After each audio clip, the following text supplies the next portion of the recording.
Alright. Hello, hello. Good evening, everyone. Oh, I had like 2 naps today. Still feel a little sleepy. Oh, God. But, yeah. Right now, the last time lock just released for FGO's White Day story. So we'll be reading through the stuff that we didn't read through yet.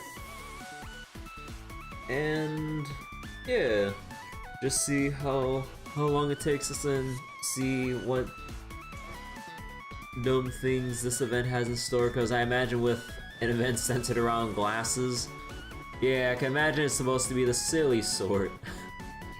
But alright, let's just get to it. Give me one moment.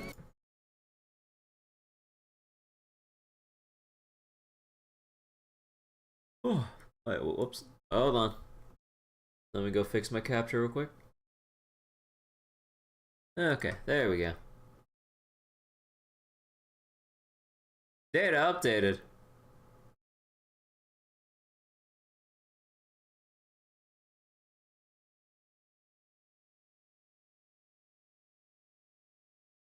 Oh, that's weird. Where's my... Oh, okay, hold on. The YouTube chat's a little bit off right now. There we go. Also gotta re-enable the audio, so give me one moment to go into the game settings real quick. We got Fate's Silent Order going on here.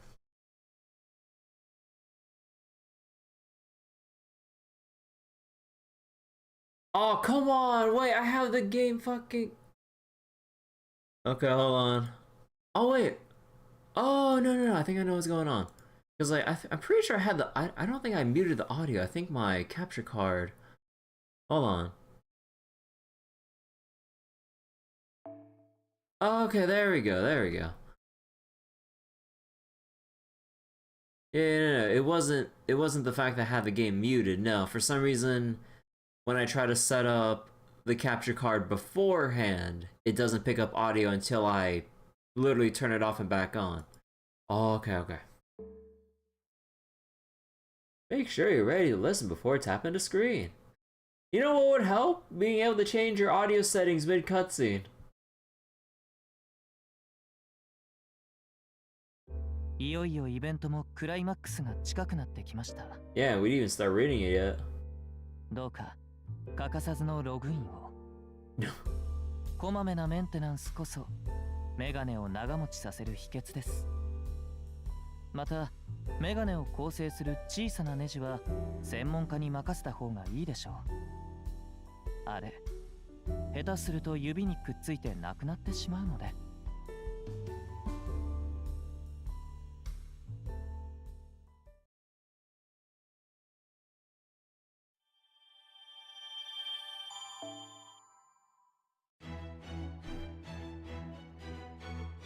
Alright, let's get to reading. Actually, is my AP? Yeah, my AP has been full for a while.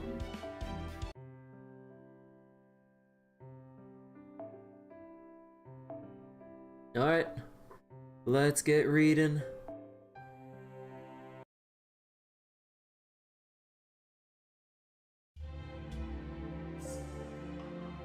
Oh wait, hold on, let me change the... There we go. The further back in time you go, the more unforgiving the fight for survival becomes. If you have no weapons, you'll never manage to hunt prey. If you can't run, you'll never be able to chase that prey.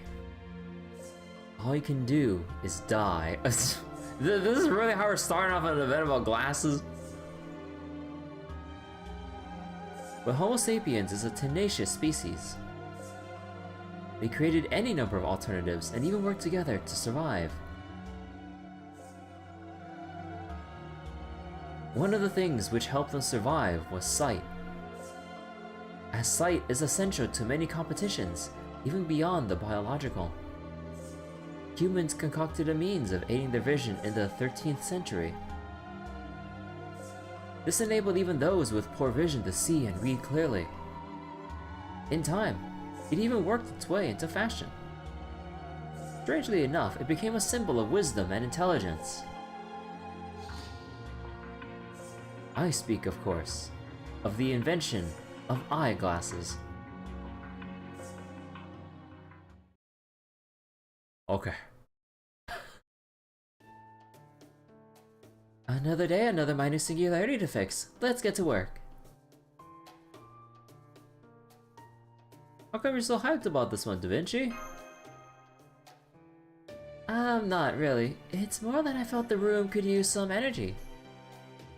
Now, about the servants who will be accompanying you to this latest singularity.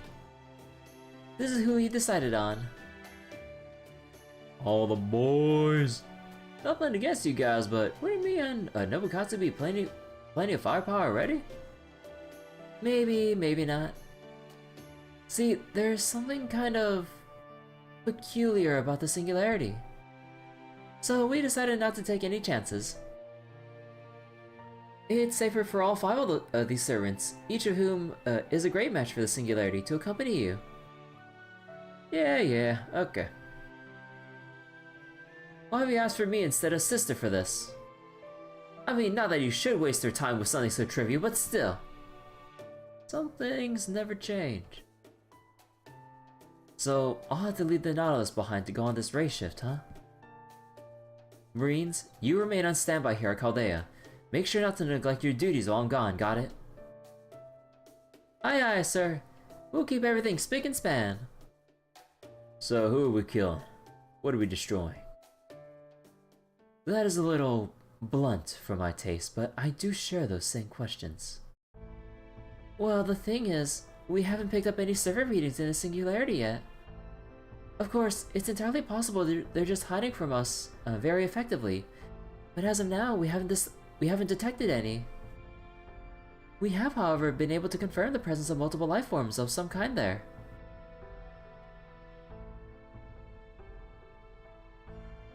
Based on our data, they're probably just demonic beasts, but still. Huh. So there appear to be no servants and only a handful of demonic beasts. Well, for some reason, you say you have a bad feeling about this. Perhaps we should trust your intuition. You think? Is that how it works? Singularities are essentially a kind of pitfall for human history. No matter how small or bizarre they may be, it is still in their nature to disrupt that history. Which is why we must do whatever is necessary to eradicate them. Honestly, I couldn't care less about that, but since I'm here on Sister's behalf, you better believe I'll do whatever I have to. So let's head over there and take care of it as soon as we can. Okay then, let's get going. You got it. Alright, get ready to race shift. Alright, that was just a pretty clean, like, intro to race shift. Other times we have some, like, random ass shit going on. It's like, yep, we're going in, wait.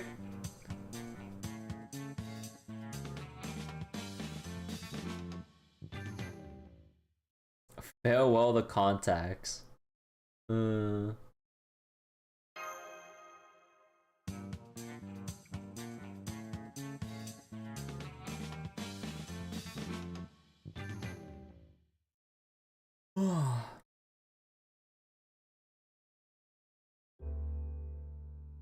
The way I see it, we should be grateful for our food, not critical of it. You're saying we should gladly accept what we are given. I'd agree with that. If you ask me, we should be like deep sea fish and eat whatever we can, whenever we can. I gotta say, I like the way you think, but does that not take taste into account? Hey, servants don't actually need to eat. Let's not forget that. So if we're gonna eat, might as well make sure it's the good stuff. I definitely prefer tasty food, so... Well, of course you do. You rely on it to survive and thrive, after all. By the way, Saito or whatever, there's something I wanted to ask you. Or whatever? Ah, fine. What is it? Be straight with me. What did the people of your time think of Sister? What do they think of her? Honestly, I don't think they had any opinions on her, really. What? I mean, we were literally carrying the fate of Japan on our shoulders back then. We had way too much on our plate to worry about some random daimyo from the Warring States period. Well, that being said, Lady Nobunaga's name was definitely invoked to criticize the shogunate sometimes. There's only so much nasty food I can stomach. How much can you handle? As much as I have to. You're quite modest for a hero. The leader of a dying nation can afford to be a picky eater, you know. Whoops, I hope I didn't say too much. All I mean is, we mustn't forget to count our blessings at the end of the day. The leader of a dying nation. As in, to God? I mean, think about it. Historically, we went from Oda Nobunaga to Toyotomi Hideyoshi to Tokugawa Ieyasu, right? As far as the Tokugawa shogunate was concerned, Hideyoshi might have been noteworthy as Lady Nobunaga's retainer. But as for Nobunaga herself, well, that arrogant brat. He was just the hold on. He was just the Imagawa's clan's errand boy. And what would the people of your era think about Sister anyway? Well, yeah, I mean, how could they know her? Oh, there was this one guy from the Edo period, Arai Hakuseki. I remember he had some pretty choice words for Nobunaga in his books. What? How dare he? I'm so gonna review bombing for the... Okay. Then we get to the Bakumatsu period, when Shinsengumi were around, and folks started to hold her in high regard. Makes sense since the tide was turning against the Tokugawa shogunate by then, but it just goes to show how fickle people are. Well, of course they held her in high regard. Sister should have been seen as humanity's crowning achievement no matter the era. Same thing happened with the Shinsengumi. People couldn't make up their minds about us either. History's a fickle mistress, that's for damn sure. By the way, Sister's master, what do you think of her? Super scary or excessively Gouda Gouda? Gouda Gouda. One of these days I'm going to have to sit you down and explain in excruciating detail why you're wrong. Now, let's just take it easy, okay? I agree that it's important to be thankful for the food we're given, regardless of the taste. However, I don't think that's the same as deciding whether or not to pursue delicious food. It's natural for humans to desire and enjoy delicious food, or want to share that experience with others. Though of course, moderation in all things should be a guiding principle. I see. Well, I don't have any reason to disagree with that. People's opinions change along with their social standing, thought process, ethics, and environment, including their time period. But that's just my opinion. I'm not trying to force it on you all. Still, at times, the very fact that we spoke out about something can have a significant impact on others. Then we can just keep our mouth shut. I don't see a need for that. Any influence we have would be relegated to when we are still alive. Basically, yes. Now then, Master of Chaldea, I think it's time we ended our break and we're on our way. Oh, and well, I know this goes without saying. Okay, guys, glasses on. Did I feel like I skipped a section here. It's like, we just jumped straight to like a conversation after we were supposed to meet someone. Okay. Correct. Glasses.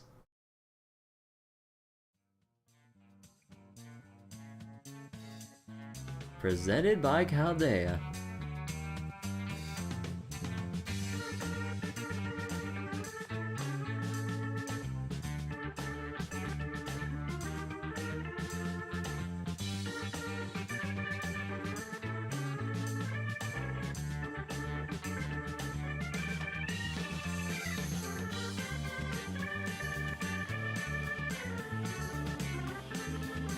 I don't wonder why Medusa is here of all people.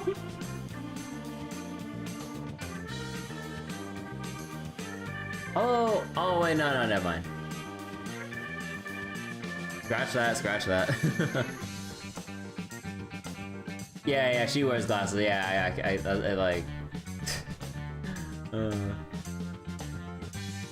15 bespectacled intellectuals.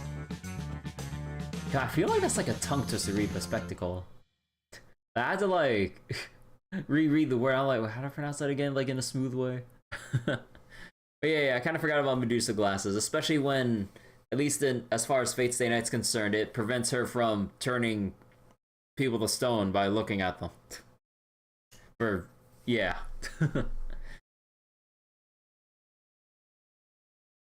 Ah, damn it. This is hopeless.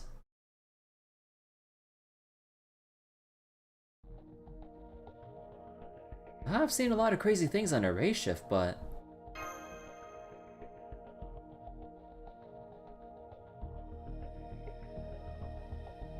yeah, we find ourselves in one hell of a weird place. Didn't they say we'd be race shifting to Europe? We seem to be in the modern era, but... I don't smell a damn thing. I don't sense anything either. Yeah, it's just an ordinary office building hallway. It's so ordinary. Weird.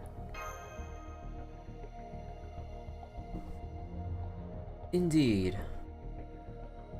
That this place was chosen as the destination of a race shift is already strange enough. Oh right, I just remembered. Are comms working here, Systems Master? Doesn't look like it. Huh. I can't tell whether it's just bad reception or something, bad reception or something actively blocking communications. I wonder what Sister would make of it. Well, if nothing else, I'm sure dressed for the occasion. I feel like I blend in here perfectly. Barring the weapon he's holding. Huh? Is something wrong? Nah, I just realized I feel a little off. Now that you mention it, I feel strangely heavy as well. Boy, that is heavy. So do I. If I'm typically a dolphin, right now, I feel more like a horse mackerel. So, you're all feeling off?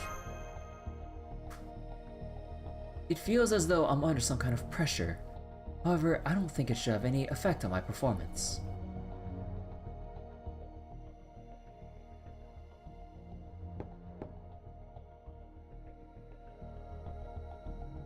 What? Why are you poking out the walls? There's nothing here.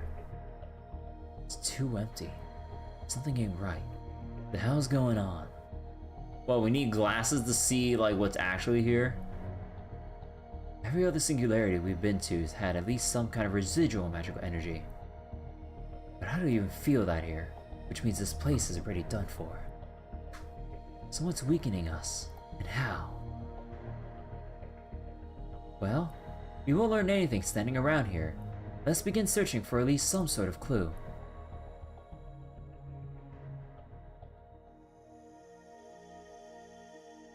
The more we explore, the more it looks like just another office building.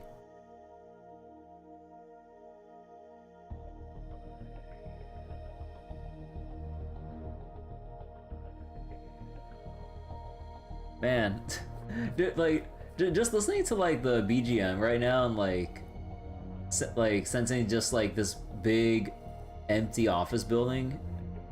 I'm just getting like Zero Escape or Escape Room vibes. Seek a way out. Guess we'll just have to keep looking. Agreed. Though it's a shame we don't have any leads. Alright, we may as well keep going then. What about you? Are you just going to stand there? I've got something to do. Is that so? Well, whatever.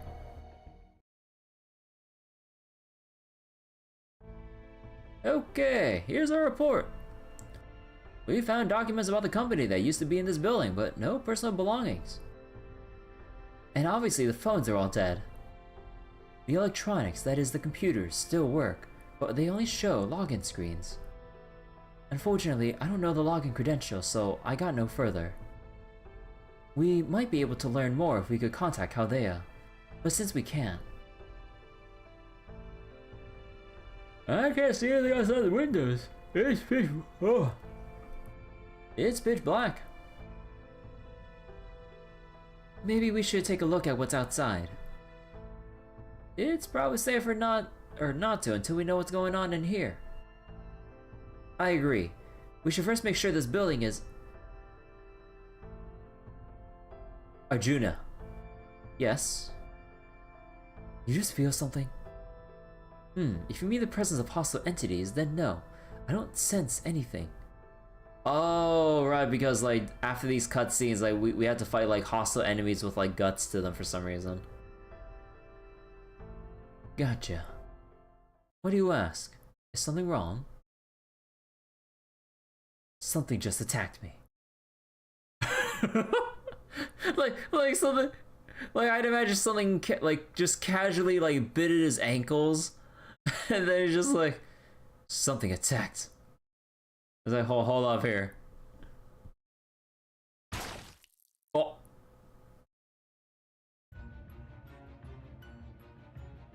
Huh? Everyone, close ranks around Master. Huh? Where did that come from? Keep your head down until we know it. Or wait, keep your head down until we know it's safe, Sisters Master. Whoop. It's all clear over here. Can you tell us what's going on? Or wait, can you tell us what's... Can you tell us what's going on here, Kahalan Altar? You said something attacked you, yes? What was it exactly? I don't know. What? Don't look at me like that. I don't know what I don't know. Or I don't know what I don't know. I didn't feel, smell, or see anything nearby. Damn it. That's the first time I've been wounded by something I can't make heads or tails of. Saying it was that fast. If it were just too fast to see, I'd know. It isn't just that I was blindsided. I couldn't even tell what was happening. I see. Huh? Seems I've just been attacked too. Our spirit origin is damaged. Arjuna? This is quite a strange experience. The fact that we've been attacked means there must be something here. But I have no idea what it could be. I think it's got something to do with us being weakened? It ain't that. Weakened or not, servants are still weapons. I can't imagine there's any sort of attack out there that I can't get my head around. Only reasonable answer is something from a whole other dimension. Okay, we're going to another dimension territory already. Okay, it's only section 1. How are you doing, Nobukatsu? I'm still uninjured, I think. But there's no way in hell I could hope to dodge an attack even those two couldn't see coming. Yeah, that tracks. I'm pretty confident about my abilities to survive. But around these two, I don't think it'll make much of a difference. Battles where you never so much as see the enemy aren't battles, they're massacres. And of course, we'll be the ones getting massacred if we stay here. Or wait. Oh, we'll be the ones getting massacred. If we stay here, we'll lose. Simple as that. We'll need to get out of here, Master. I agree. I propose to make a temporary retreat. Much as I hate to say it. Do you all agree with that too? Sounds fine to me. It's way better to run off with our tails between our legs than to stay here and getting slaughtered. Of course, we can and should come back once we've had a chance to regroup. Alright, let's head back to the hallway we ratioed to. Master, stay low and keep your head down. Don't look up for anything, got it?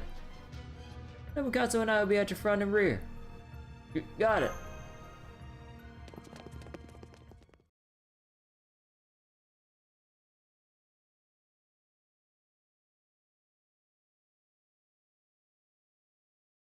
Oh. Damn it! We're under attack. That's no use. I can't see him anywhere. Me neither. What the hell is this? We'll just have to fight him off as best we can.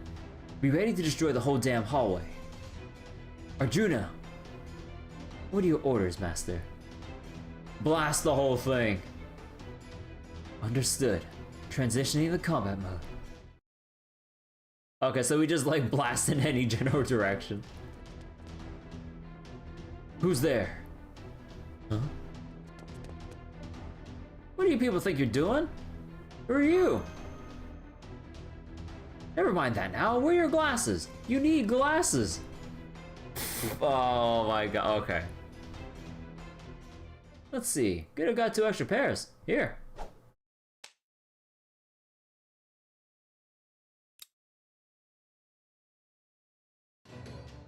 Oh. I see it. Oh, great. That's more like it. Alright, Master, let's hear your orders. As long as I can see it, I can kill it.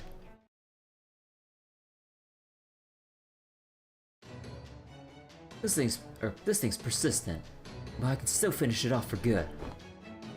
Stop! Killing it would just make things worse. Ah.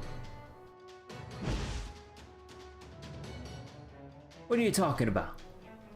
I'll tell you later. There's a safe room not too far from here.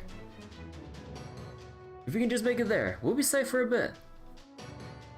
Yeah, got it. Huh, never would have expected you to be so compliant. We don't know what these things are, why they're like this, or what the hell's going on, so we don't have much of a choice. Normally I just fight these things off, but this is pretty far from normal. Yeah, you can say that again. Alright, guy. Show us the way to the safe room then. Of course, this way. I see Hitsa Derb double posting again.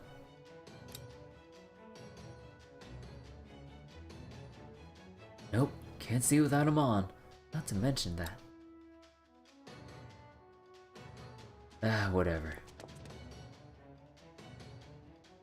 So everything looks normal before it turns into like a horror set.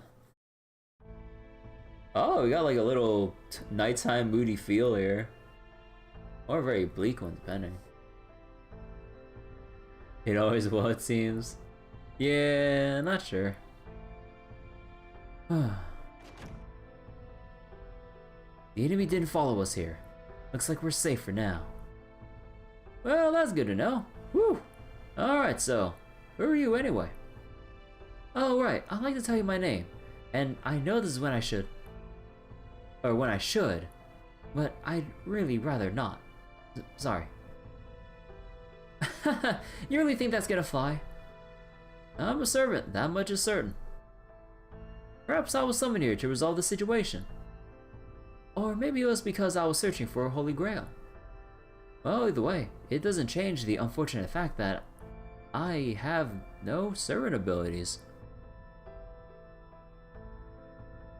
Right now, I'm really not much more than a typical human in strength and ability.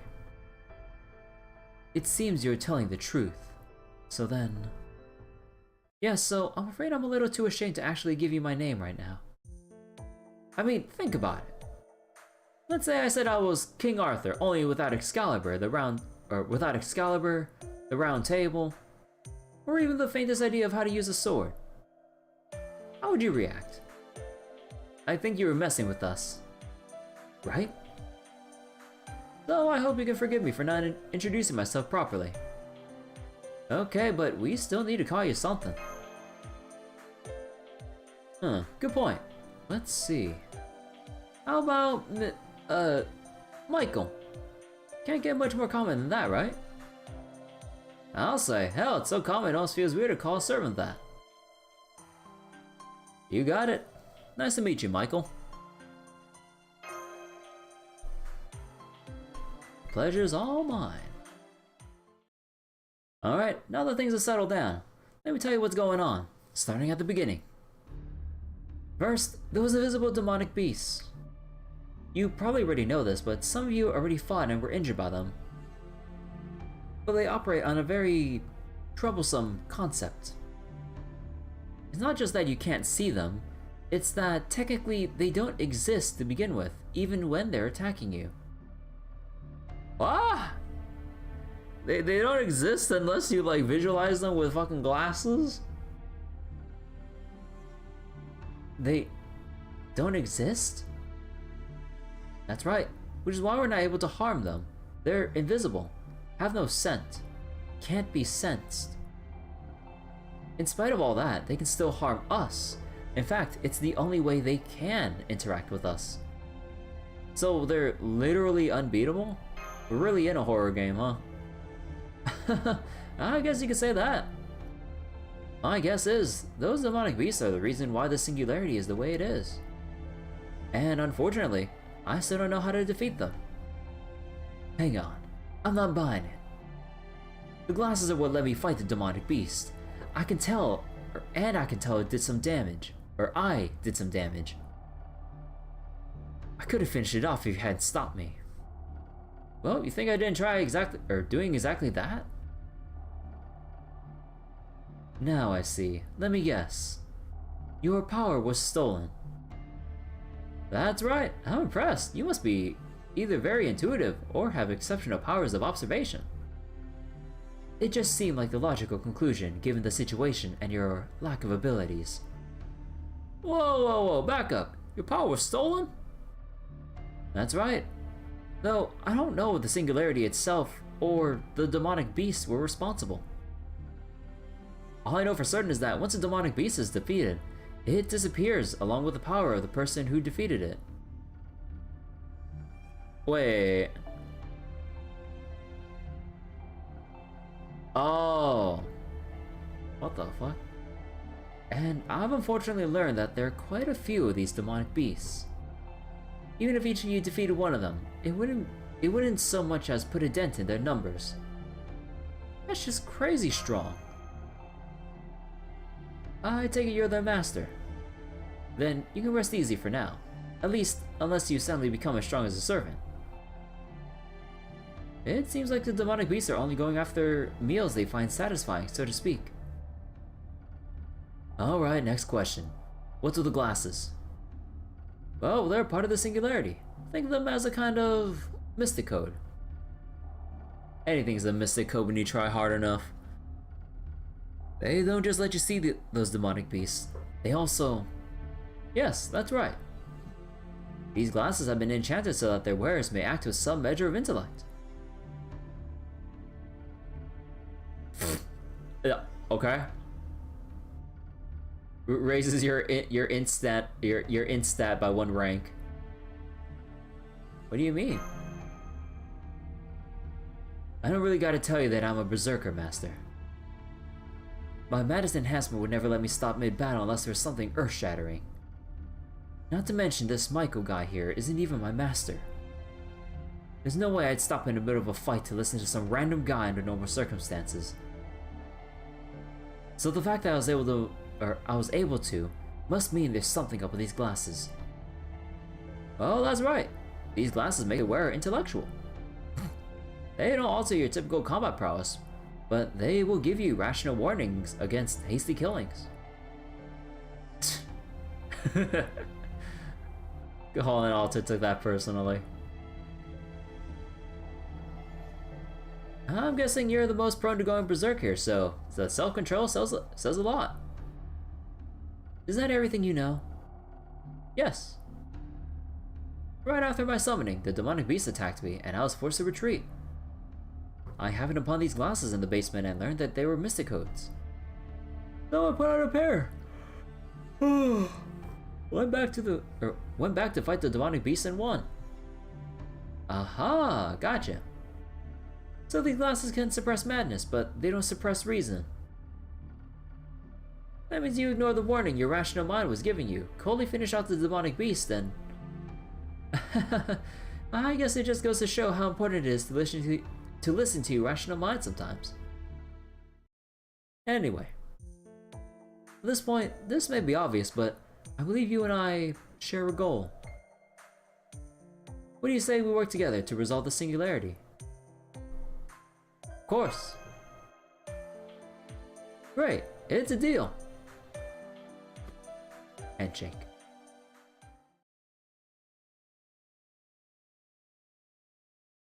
Alright, we should discuss our next course of action.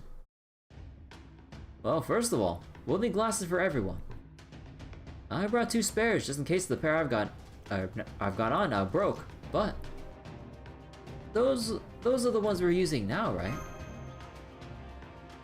Right. However, I'm fairly sure there were more glasses when I found these. Let's go to the basement. If we run into any more demonic beasts on the way, remember to focus on driving them off, not killing them. Got it.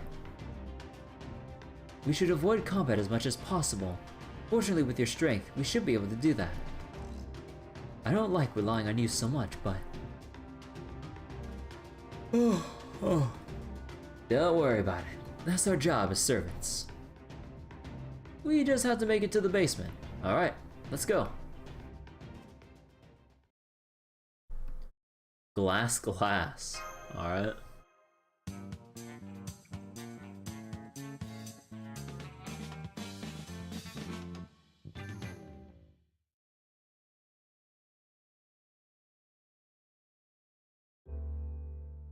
Does something change when someone puts on a pair of glasses? For the most part, no. What makes someone who they are is internal. What is external is only what they show the rest of the world. Or is it? There may well be times when when what's on the outside can change what's on the inside. It's like when typically calm people become foul-mouthed maniacs when they get behind the wheel of a car. Sometimes our appearance can have a profound effect on what goes on inside our minds. Perhaps there are people out there. People for whom seeing the world clearly through glasses regain their mental clarity, reducing their propensity for violence. Might there be some truth to this theory?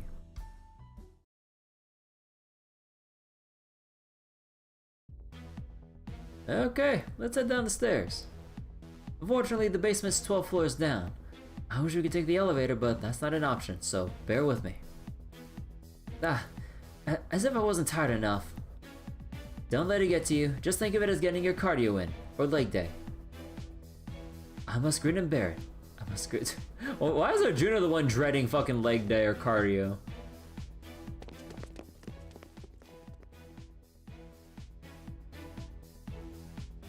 By the way, Kaholan, what did that demonic beast you fought look like?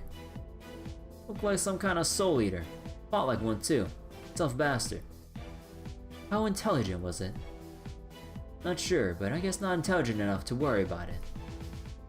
If they were smart, we'd be dead by now. I see. That does make sense.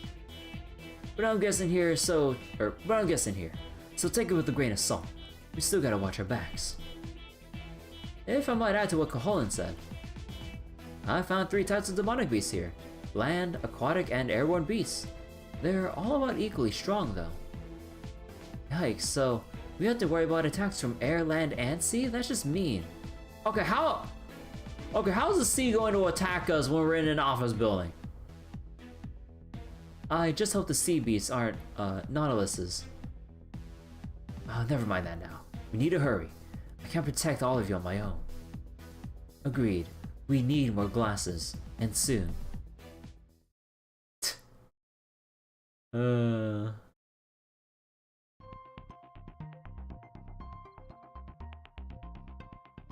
have like digital ass like PC mini PC towers right next to everything here?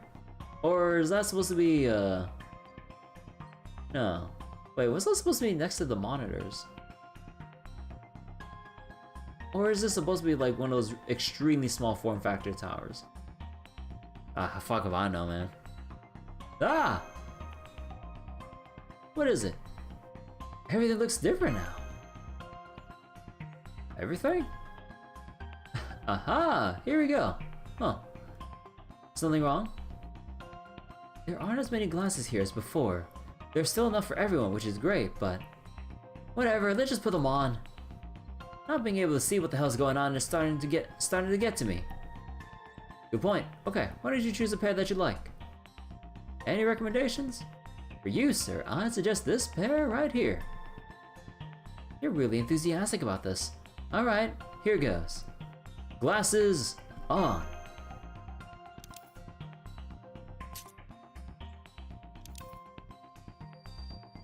Why does it change all of our Junas? Oh, I changed my Spiritron dress to match. Okay, but why? I just felt like it. Okay. I can't argue with that. I never worn glasses before. What do you think, Master? It is pretty different from Professor's look. Well, sure, I never needed glasses before, so I'm not at all familiar with them. Honestly, I like those glasses on Nemo. Huh. Oh, now I see. Oh, they really do make a big difference. Well, does the world look different now? It really does. Now that my eyesight is augmented, a few things are starting to come to focus, metaphorically speaking. Forget about magical energy remnants. Turns out this whole damn building's practically drenched with magical energy. I couldn't sense that at all until I put on these glasses. I wonder if it's because our opponent is just that strong, or they have a holy grail empowering them. My money's on both. Well, that didn't take long. Growl. Ah, damn it. At least we can see them now. But it's still hard not being able to hear or sense, or to hear or otherwise sense them. And to make things even more difficult, we can't kill them, so we have to pull our punches. Meanwhile, me just blasting everything with Ibuki like every time a time lock releases. Yeah, and that's real damn hard to do when you're a berserker. Also makes me think that getting picked for this was a trap. Ah well, we're all here now. I fought one of these things earlier, so I'll focus on support this time. The rest of you get a feel for fighting them.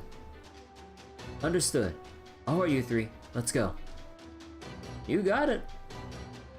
What a pain. I know we gotta do it, but still. Understood. Initiating spirit origin memory partition. Marine pattern summoning. Now I can see how strong the rest of you are too. Good luck.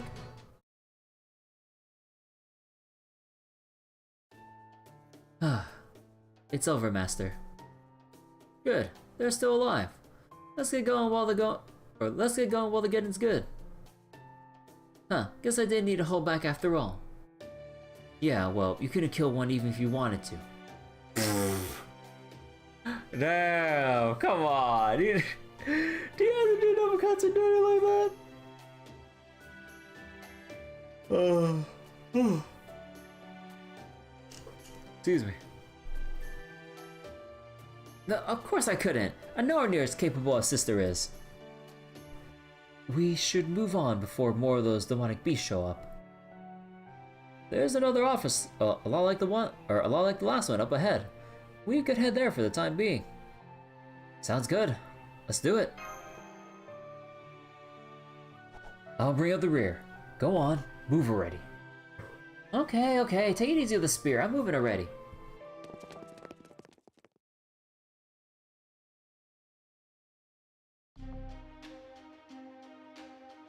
Oh.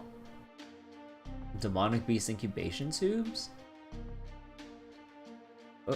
Oh. I'm seeing a lot of differences between this and the last office now.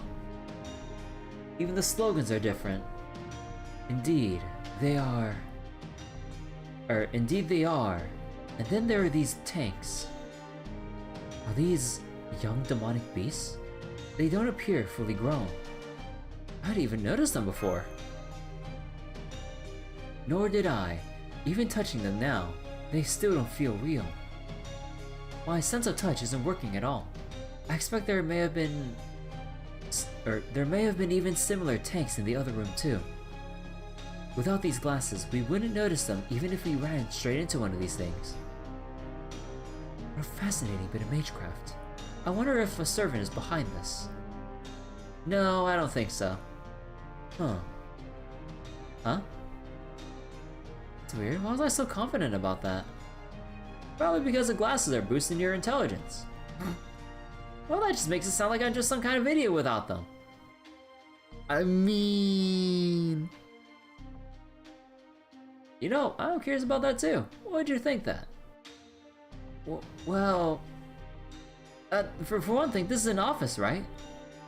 And as far as I know, servants aren't typically summoned to places like this. I mean, I'm sure there's the odd exception. But even if you could, this place is way too contemporary. Casters don't set up workshops in these sorts of times and places. Or do they? Anyway, what we need right now... oh god, hold on.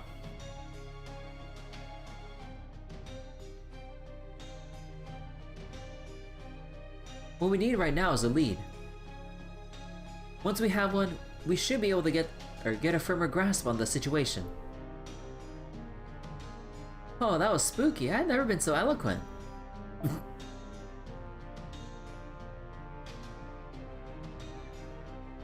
I mean, the main thing you basically just said was just the word contemporary and firmer grasp. I don't know. Well, your reasoning sound. You know, I gotta say, this is kinda nice. I might even be able to make a convincing case to Sister while I'm like this. Hold up. I could be wrong, but I didn't think your sister was the type to approve of using such aids. Damn it, I can't imagine a single scenario where sister would be impressed with me. Uh-huh, so you have your intelligence boosted by using a tool you know nothing about. And the first thing you use it for is to try to get praise out of me. Already too big for your britches, huh? Is that all it takes to satisfy your Nobukatsu? I can already hear sister saying something along those lines. I should have known my limited imagination would never be enough to predict how sister would react. Don't worry about it, Nobukatsu. Let's just worry about looking for clues now, like you said. Yeah, you're right.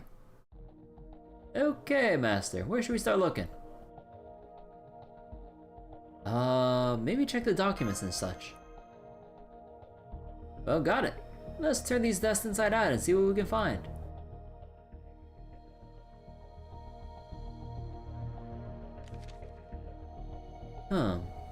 These are order forms. This company has been ordering materials for magecraft rituals for over 20 years. They look ordinary at first glance, but if you look closely, you can see the watermarks are embedded with a curse. Cursed watermarks? Oh god. I found something here too. These are orders for a bunch of animals. Or for a bunch of animals of all things. And these are... Ah, damn. This is awful. What is it? Clothes. These are orders for a ton of cheap clothes. I see. I don't get it. What are you talking about? No company here would just give this many clothes to their employees for free, and they're way too cheap to sell off for a profit. Which means they've got to be clothes for people who aren't supposed to be here. You mean subjects for human experiments. Looking at all these glass tanks, they were probably importing guinea pigs over a long period of time. I'd agree with that. We've learned a lot.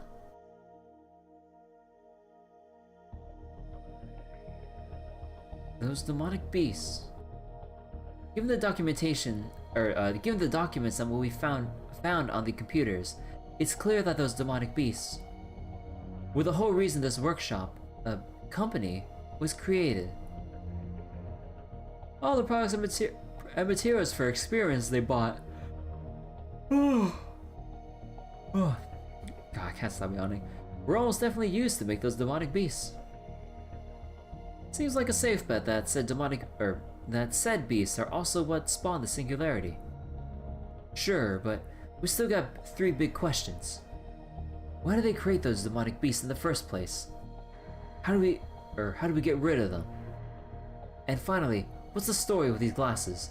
Though, I guess that last one's not as important. They're probably just some kind of failsafe. To fight back against the demonic beasts? Yeah, those things are a tall order even for us servants. They'd absolutely slaughter any human mages, no matter how good they might be at magecraft. These demonic beasts don't stop at the 5 senses. They even interfere with intuition. I'm sure the people who made these glasses must have wanted every advantage they could get. Well, for that matter, I can't quite believe I'm saying this, but doesn't this whole scenario seem like something out of a horror movie? Oh. Okay. Indeed.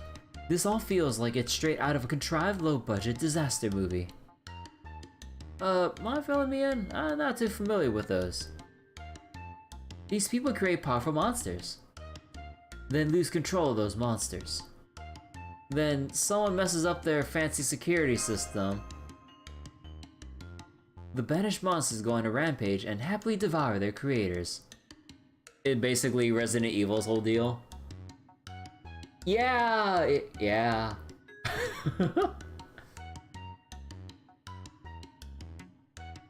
And now those monsters are at risk of getting out into the wider world. That was some great collaborative storytelling. You painted a very clear picture. Okay, but seriously, how did these people let things get to that point? Didn't they realize they were playing with fire here? Look, we would these stories wouldn't even exist if it was that simple. There are always people who will just insist everything is fine, no matter what kind of nightmare fuel they're working with. I saw more than my fair share of soldiers who didn't see any issue smoking who didn't see any issue smoking in the gunpowder magazine. Not that the Oda family ever let them get away with that, of course.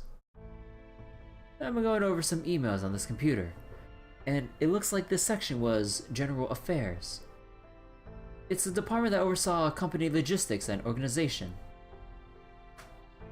I also found out this company had another department that handled experiments themselves. That sounds like the next place we should go to and learn more about the demonic beasts. Works for me. What do you think, Master of Chaldea? Yeah, let's check it out!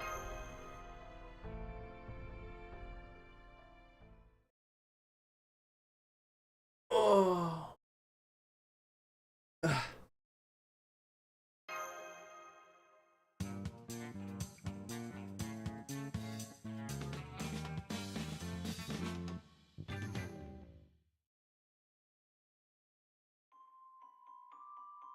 Journal. Author unknown. All I wanted was peace. A peaceful world where everyone could be equal and happy. Oh, that's how it always starts off. But to realize that dream, I had to rely on its antithesis. Violence. Ah yes, peace through violence. Ah yeah. The Civ 5 way. If I don't have access to total, overwhelming, dominating violence, everyone is peaceful and equal when dead. A dead body's a dead body. There's nothing more than that. All other violence will continue to persist in this world, no matter how long I wait. Can't have that. I can't abide that. So I'll create an unbeatable agent of violence to achieve world peace. Oh my god. A plan of unparalleled brilliance from a clearly normal functioning mind.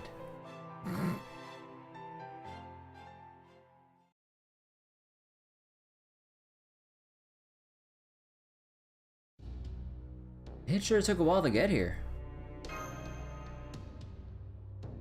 It was a hell of a lot of demonic beasts to get through. At least we managed to fend them off. Keyword being managed. I've got a bad feeling about this. What do you mean? I may be alone in this, but I feel like they've been getting stronger. As in, they're learning? It didn't feel like that. If anything, it seemed more like they were somehow developing very rapidly. Maybe someone not in our group killed a demonic beast. They did seem to be using some kind of Mystic Eyes based ability. Oh. You think there's another group here trying to fix the situation? Makes sense. I bet there's another hothead with them who messed things up. Perhaps other servants are drawn here. Can't assume they'll be on our side though. We should be careful. Well, for now, let's go check out the lab and look for clues. So let's split up, gang. Is this it? It's got plenty of space, but nothing else. Guess this ain't the place. Hold on. Look, over there. Oh, I knew there was someone else here.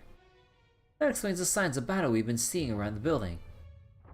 I only hope they're open to negotiating. I'm sure they are. They've obviously realized what we're dealing with too. Here they come. I don't know who you guys are, but if you're wearing glasses, then you're involved in this, aren't you? You're wearing glasses too? You first. Who are you? Whoa, let's calm down. Fighting would be a bad idea, especially in this singularity. We're servants who were summoned to this land, ostensibly to resolve the situation. Things are going alright when we put these glasses on, when we put on these glasses and started kicking monster ass. But then, I'm afraid my power was stolen, much as I hate to admit it. I see. So that's why those last demonic beasts we fought had degraded Mystic Eyes. That's right. They shouldn't be strong enough to actually petrify anything. But even so, if a large number of demonic beasts were to use my Mystic Eyes all at once, we wouldn't be able to so much as breathe. Strength in numbers and all that, doesn't take the genius to figure that crap out, but still. Does that mean you're not going to fight us? Of course not. You're all here to resolve the situation too, right? Definitely. It's all well and good, but let's not take each other's word for it. How about we exchange information then? The more information we have about those invisible enemies, the better. Master? Alright, let's do it. Okay, I'll start. Here's what we found out.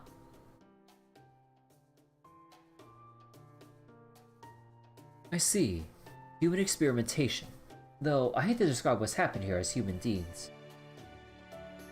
Now here's what we've learned. We can tell you why the mage who made the singularity did all this.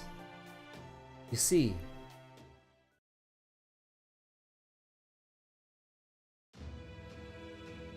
a certain mage's journal. I swear to devote my body and soul to bringing peace to this world. I'll use my greatest talent, the creation of demonic beasts, to bring order to the entire world. Oh boy, surely everything seems fine with this notion, huh? Oh my god, dude. Again, like, I'm not like, shouldn't be that sleepy, but I think it's because like I woke up super early today, and despite having 2 decent naps, oh my god, like I should not be this exhausted.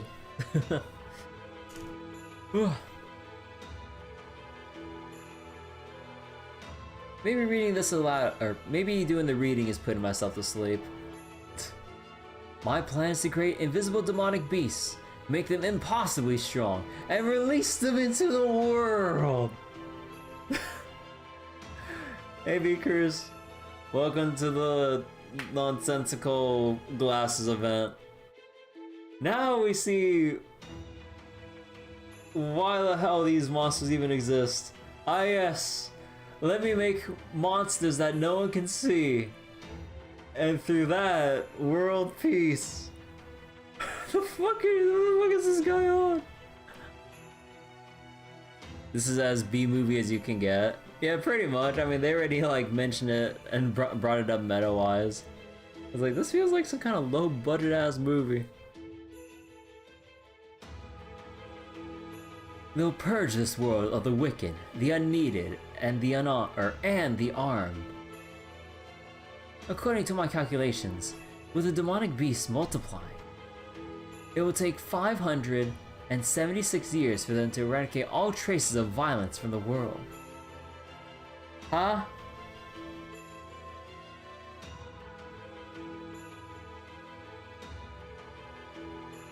Just imagine, no more war, no more evil, no one having to live in fear of sudden unnatural death, except for the fact there are invisible demonic beasts that will eat people alive without being able to feel them.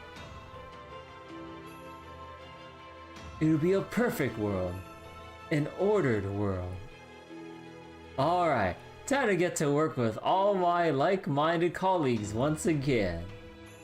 Here's to world peace. If I have to use violence to get there, then so be it. Oh my god. Sounds dystopian. Order through genocide. Even Colin's like, damn.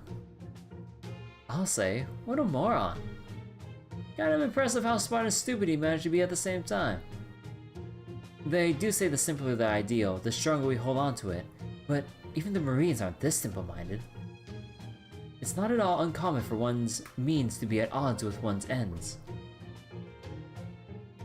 Unfortunately, as the man in the business suit said, it seems this mage truly was every bit as stupid as he was brilliant.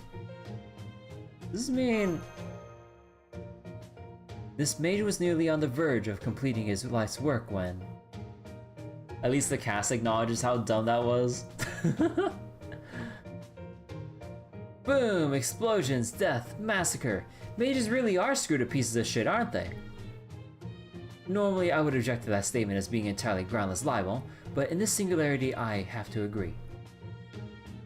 You think people would know by now that having power but not being able to control it never ends well. Is that all the information you have? Yes. For the time being, since we now know there's a laboratory here, we were thinking of going to investigate it. Same as us, huh? It looks like there are 7 of you, right? Or is that right? Yeah, why do you ask? Is there a problem, Fair Maiden? Fair Maiden? Medusa. No, I was just thinking that even our combined numbers don't explain all the missing glasses. Missing? You mean the glasses that were being kept down below? That's right. Can I say something? By all means. What is it, Mordred? My intuition's kicking in. Something's headed our way. And if my intuition's working, then it isn't those demonic beasts. Master Chaldea, yeah? You better get ready. There's no guarantee these guys are gonna be allies of humanity. And what will they be? I don't know. Opportunists out for power or something. I mean, you lose your power if you fight here, right? Did you think they're stealing power like the demonic beasts? There's definitely people out there who tried if they knew how. Don't you think? No, I don't. The very idea of taking power others have cultivated is an affront to heroes themselves. Especially in this singularity. Those voices. Oh, it's them. Whoa! Talk about an all-star lineup! Is that you, Arjuna? I see you're wearing eyeglasses too. Karna, I'm surprised to see you here. More importantly,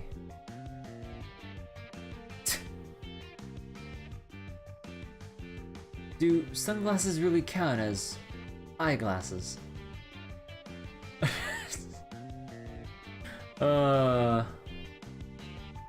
I take you're out here looking for a way to defeat those invisible demonic beasts too.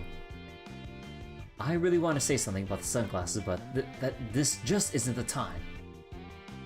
Yep, that's right. We were just exchanging information with these guys when you showed up. I'll tell you everything. Oh. We'll tell you everything we know if you tell us everything you know. Since it looks like we share the same goal, yes. I don't see a problem with that. Alright, here's what we learned.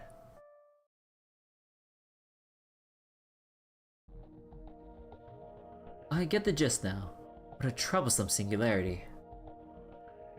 So we're forbidden from fighting, even though we were summoned expressly to fight. It sounds just like the mage who made the singularity. Okay, here's what we know. The Holy Grail that made the singularity is acquired by...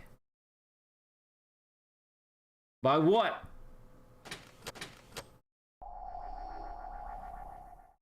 Oh. What the? I don't think we're trapped in here, but you should get behind us just in case, Master. It looks like some kind of projection.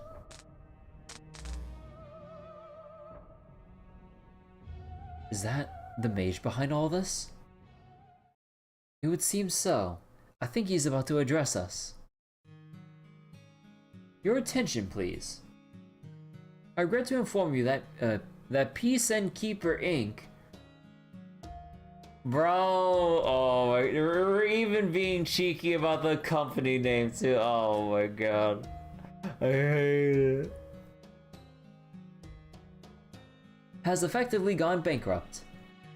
A revolutionary peacekeeping solution, raising demonic beasts, went horribly awry after our product line went berserk and devoured our entire staff. I apologize to all of our clients and creditors for leaving you in the lurch. Paltry though it is, as a token of apology to our loyal supporters, we are sending you a complimentary pair of wonder glasses that will let you see through the peacekeeping demonic beast invisibility. My client has long raised these demonic beasts with the intention of bringing peace to the world. Our goal was to use their abilities to detect malice and steal would-be aggressors' power, and thus preserve peace across the globe. I never thought we would meet our own end at their hands. Fortunately, I was able to remove their reproductive capabilities, so they should die out in time without being able to increase in number. However, until they are gone, I ask you all to refrain from fighting of any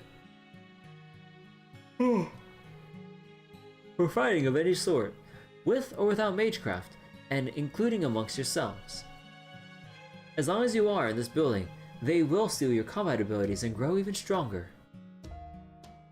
And while I'm sure this is entirely unlikely to occur, if you happen to be seeing this video while demonic beasts are still alive, then I urge you to prepare your magical crest to be passed on to your successors and get your affairs in order as soon as possible. These demonic beasts are the fruits of what my clan has been pursuing since our founding. I'm pretty sure they're way too strong to beat. Well, goodbye everyone. Thank you for your continued patronage for so many years. Bruh. Goddamn moron! I can't believe it. A failsafe should have been the very first thing he designed.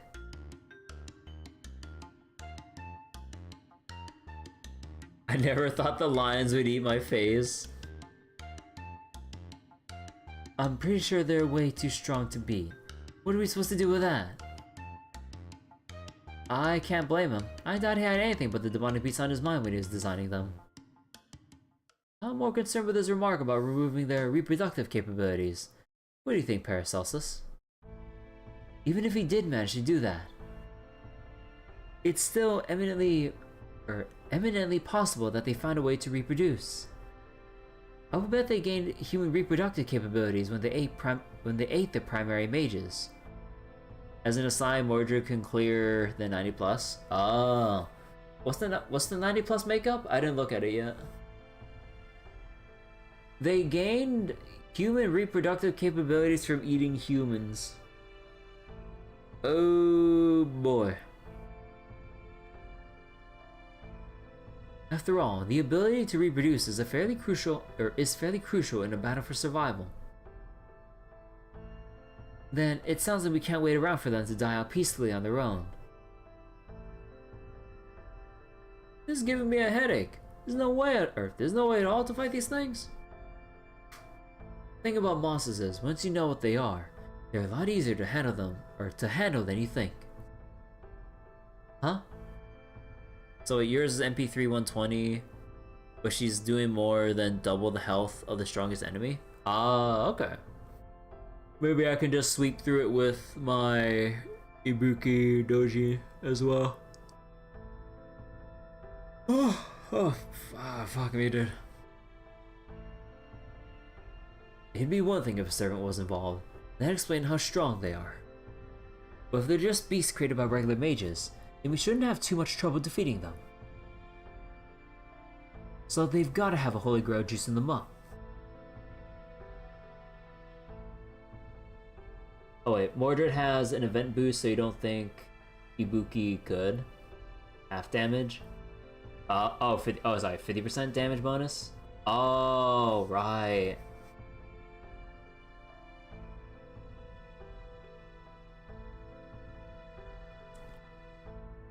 Don't know if they use it on purpose or accidentally though. I'd guess deliberately. Look how intelligently these things are behaving. We should be thinking of them as intelligent life forms rather than ordinary demonic beasts. Think we got any chance at negotiating with them? It's a 2-1-2 of Lancers. Okay. No, I don't. They made contact with us not by warning us or attempting to negotiate. They began by attacking. And above all, we know the thing they want most is our power. Exactly. I bet they see our power as the ultimate treat. They outnumber us significantly, so just charging straight ahead or straight into them would be suicide. Though it appears that killing just one of them does not result in the complete loss of our powers. Yeah, Medusa just had her Mystic Eye stolen. Maybe I can take them all out at once like Claire and Blood Arthur. Don't even think about it, Sir Mordred. Consider carefully when and where to use their sacred sword. All or nothing gamble should be used strictly as the last resort. Yeah, freaking teacher's pet. I see. In that case, I think our information should be especially useful. Yeah, you said it had to do with the Holy Grail, right? That's right. We looked into how to obtain a Holy Grail in the Singularity. Can't we just beat the stuffing out of whoever's got the Grail? Of course not. To obtain a Holy Grail here...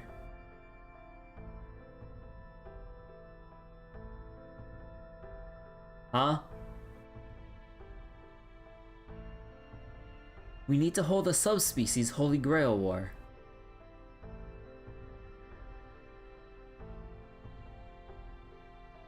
A Holy Grail war, huh? I could see the sense in that. Indeed. If the Holy Grail is hidden away, a competitive mock magecraft ritual is sure to draw it out. What do you say? There would generally be no need to hold the Holy Grail war in a Singularity because the Holy Grail has already manifested. But I've used magecraft to scan this entire building several times now with no luck. If you weren't able to find it even after all that, I know any other caster would fare better. I don't know about that. At any rate, a competition may be just what we need. But if we fight in the Singularity... Right, if we fight, we'll lose before the first blow even lands. We can't draw out the Holy Grail unless we fight. But if we fight, we'll practically be giving our magical energy away to those demonic beasts. Can't tell if this place is a bad match for us, or a good one. Though its inherently contradictory structure certainly explains how it became a singularity. Hang on. I can understand that fighting the demonic beast is an issue, but what would be the problem with servants fighting each other? Come on, Nobukatsu, did you already forget what that mage said? Oh, right, he said not to fight amongst ourselves. Guess that includes servants too. Since this entire building has been turned into a magical energy collection apparatus, we should assume that our every action is under observation. Yeah, now that you mention it, I do feel like the eye of a deep sea giant squid is constantly watching me. So basically, we all gotta compete in some way that means only one of us can win, right? So we can't fight, what can we do? What about playing Knights of the Round Table trivia? Do you wish to shame the Round Table where we're all can see, Sir Mordred? Aw, come on. What's there to be embarrassed about at this point? The skeletons have been out of the closet for ages by now. No thanks. Either way, it's obvious who would win that. How about a game of chance then? Hey, I like the sound of that. Absolutely not. Luck E, luck D.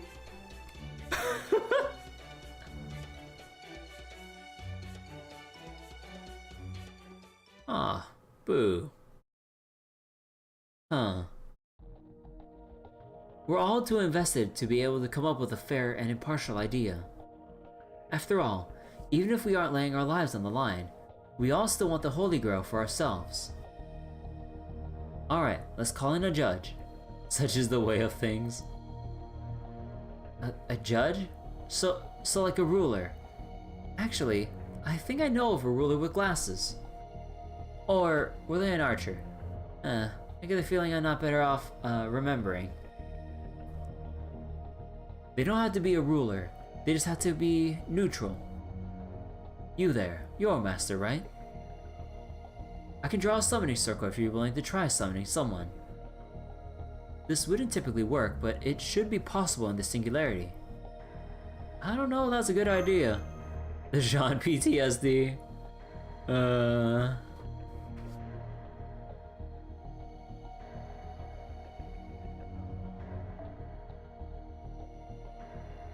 Don't worry, the ley line connected to this building may be out of control, but using it to perform a summon won't pose any risk. My guess is you'll attract a heroic spirit with whom you have a strong bond. It'll probably be someone registered in Chaldea's spirit origin graph. Probably. No idea who though. Okay, I'll give it a shot. Who is this individual I have a strong bond with?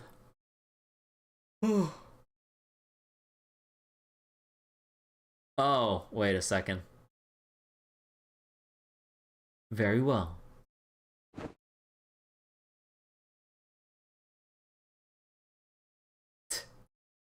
Come forth from the circle of binding, guardian of the scales. Seventh heaven clad in the 3 words of power.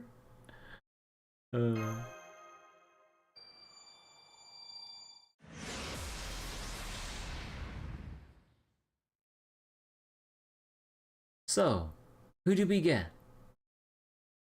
Well, hello there, good heroes. How are you? How are you all this fine day? This just looked like so much fun. I couldn't help but worm my way into the summoning. Huh?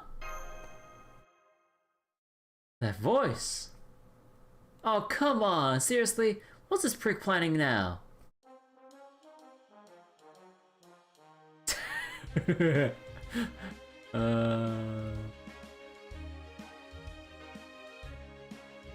Dick Wizard. Good evening, everybody. Is everyone having sweet dreams? It's me, Mr. Anonymous Sheep, now with glasses. Merlin! What do you think you're doing, Mage of Flowers? Unfortunately, I'm not really here right now. I suppose you could say I'm an illusion made up of infinite flower petals, or something like that anyway.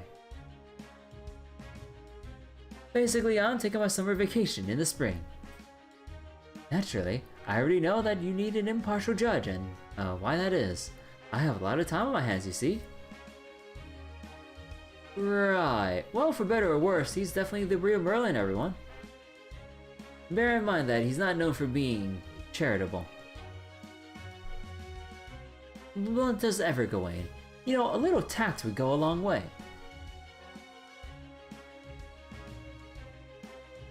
Well, so as long as you stay impartial, I don't care who you are. Of course I will. Now then, let's start by dividing you all into 3 groups, A, B, and C.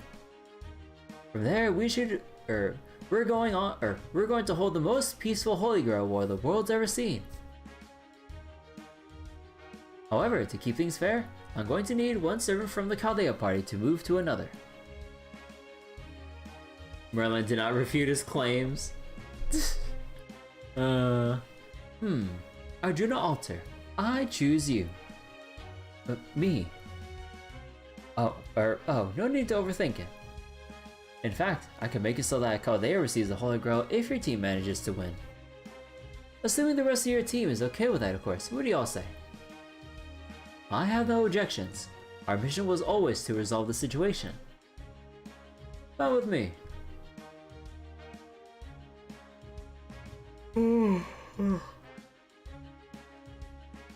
Certainly better than allowing the singularity to continue to exist. I don't mind either, but that doesn't mean I'll be holding back. If Chaldea and their master are worthy of obtaining the Holy Grail, then I'm willing to let them have it.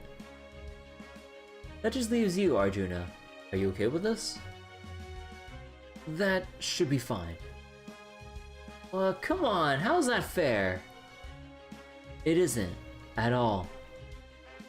If we win, we'll be taking the Holy Grail for ourselves, and we'll be making no apologies. Of course, of course. You're fine with that too, right? Very well then. I'm afraid I'll be going over to their group. But please remember this, Master. I'm still the same loyal servant I've always. I know, let's give it all our best. I see. How like you, Master. Thank you. I feel much better. Now I can focus on giving this contest my all.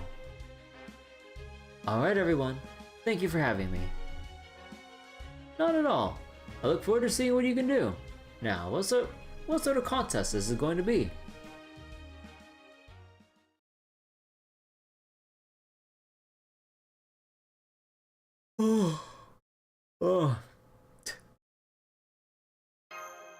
Yippee.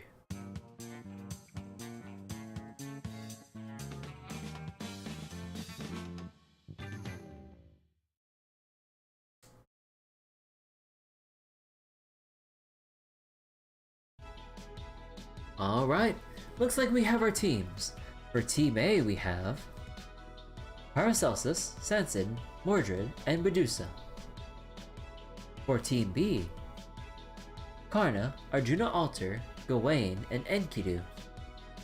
And for Team C, Nemo, Kahala and Alter, Saito Hajime, and Oda Nobukatsu. And of course, the Master of Chaldea.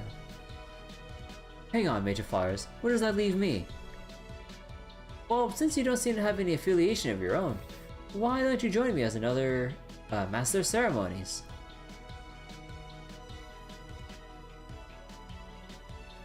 That sounds great. Very well, it's time for the first game. How about we start with something simple and familiar? A man ordered turtle soup at a seaside restaurant and killed himself because he eaten soup made with that meat. Aha! I should have realized you already knew the answer, but yes, let's go with this. What could be more fair than a game focused on lateral thinking? How does that sound to you? Can you tell me how it's played? Of course. In general, Turtle Soup is a game where a situation is described, and players must then think of the motivations and events that led to it. For example, my earlier riddle would usually go something like, a man ordered turtle soup at a certain restaurant. Afterwards, he asked the server if it really was turtle soup, to which the server replied that it was. Later, the man took his own life. Why? Of course, that information alone isn't enough to reach the right answer, so players may ask questions. Though for the most part, they need to be yes or no questions. For example, has a man eaten turtle soup before? Yes. At the same restaurant? No. At a different location.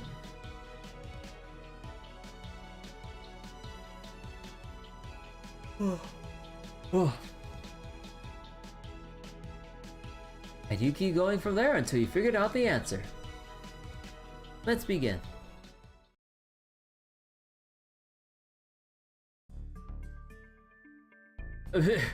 Two men were collapsed on the ground, bleeding. One of them had a gun, and the other empty-handed. So, two on the ground, okay. Only one of them survived.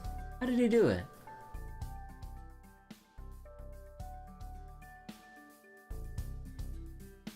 Am I ready for the gacha game to make me feel dumb again?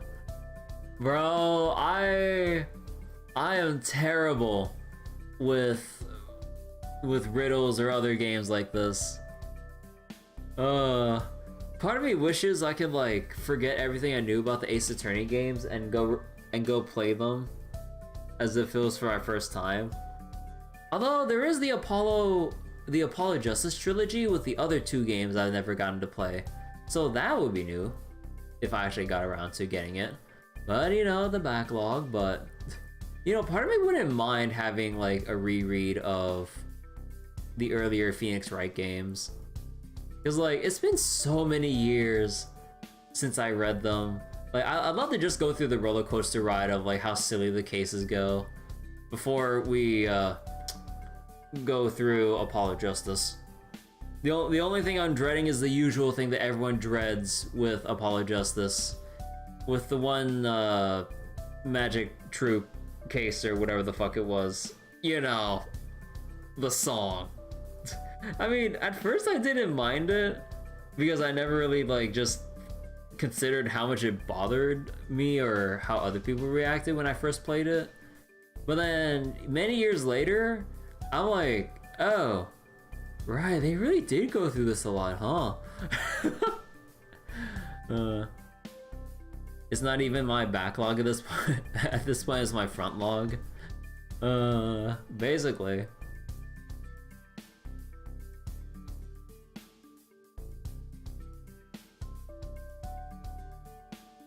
What should I ask about first? Okay, Team A. Let's hear your question. If you don't have one, you can pass, but you have to say so. Dogma 2 and then Trails. Yeah, it's like, dude. I mean, there's gonna be a little bit of a gap between Dogma 2 and Trails. But considering how much larger in scale Dragon's Dogma 2 is, oh boy. Also, I did take a look at the video you sent earlier, Bryce, with like the little showcase of like about Magic Archer and the Mystic Spearhand. Dude, Mystic Spearhand looks pretty cool. Is there going to be a gap? Dragon's Dogma might last that long. Ain't no way Dragon's Dogma 2 will last as long as like recent Trails games, right? Ain't no way. Or will it? You know, I kind of wonder what they have like. I really kind of wonder how, like, just everything with the game structure will play out. Like, you know, general exploration, side quests, emergent quests, like when you just like walk around and sudden like fucking griffin out of nowhere or some shit, you know, that kind of stuff. And kind of wonder how much more expansive the main story will be compared to Dogma 1. Because like Dogma 1, like, the story, like, you know, there's lore when you dig dig into it, but in terms of like the main story, it's just like, you know, you started with Grigori taking your heart, and then you move to the encampment, then eventually the Hydra deal, and then move to Grand Soren. You do some hunting quests, you meet with the Duke, and then you do a couple more quests, and then hey, time for, or it's like, and then like if you don't really do the other side stuff, or no, even then it's kind of like part of the set of main quests to choose from. But then you have like the salvation stuff, and then Grigori comes in and is like, okay, fight me. Like, and you know, this is just like the main story before the post-game content and all that. But just like, there's not like too much to that section of Dragon's Dogma's main story. The quest with the Forger sounds wild. Wait, what quest? Cause like, are you talking about? Wait, are we talking about Dogma 1 or 2? I don't remember, cause I only saw the vocation stuff. I only just skimmed around for the combat. Oh, for 2. Yeah, I only skimmed around for the combat. I'll assume the best for whatever quest content they have, and not try to take in too much in that regard. But yeah, I really wonder what vocation I'd like to go with. Although again, with like the stat growth thing, like it does seem like they're gonna take like the FF5 route of like changing stats based on what vocation you change to. You would just say that Dogma quests will remain Dogma quests. I guess I gotta be very thoughtful and considerate about quest outcomes at the very least. But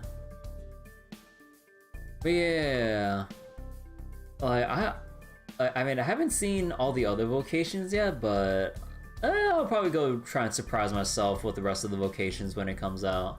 It really makes me wonder though. You think you'll start off with Mystic Spearhand? Yeah. Like, I'll definitely like I'll probably definitely bounce around for a while and see what all the vocations are like, since there is no penalty with leveling as certain vocations like in Dogma 1.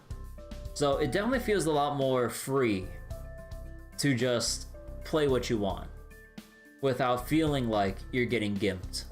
If you feel like you're getting gimped, then that would be on Capcom balancing for like not giving certain vocations adequate stat growths or good scaling or something like that. So we can remove like the fault from the player of, oh, not min-maxing versus like, oh, yo, Capcom, could we like give some better scaling for this class? Or vocation, I mean. Anyways, let's get back to the cutscene. However, if 2 people raise their hands simultaneously, I'll let the one who most recently asked the question to go first. Got it? Good. And begin.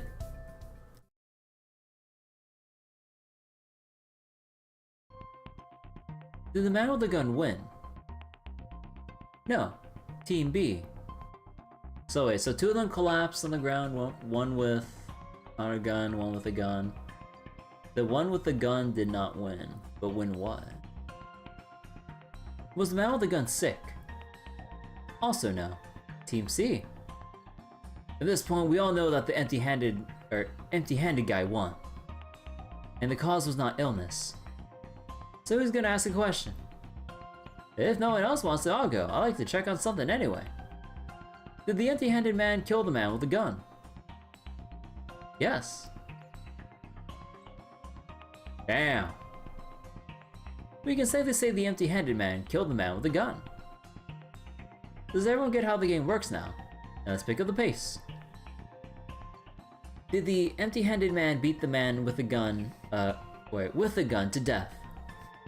No. Is it important that they're both men? No, neither one's gender matters for our purposes. I'll go next. Were the 2 men near each other? Yes, very near.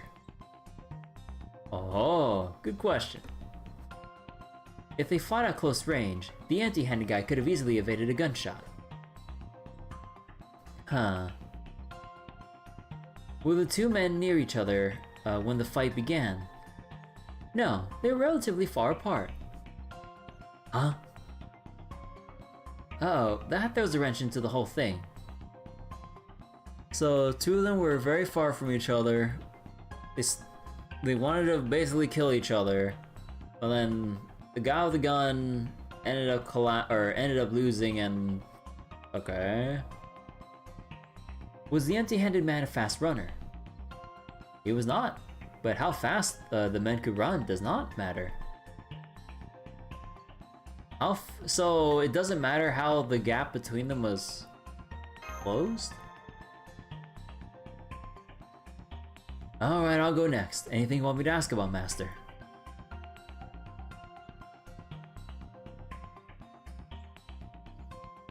The distance between them... They just said it didn't matter how fast they could run, right?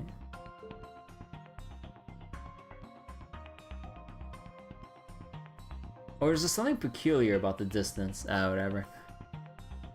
I want to know more about how the loser died.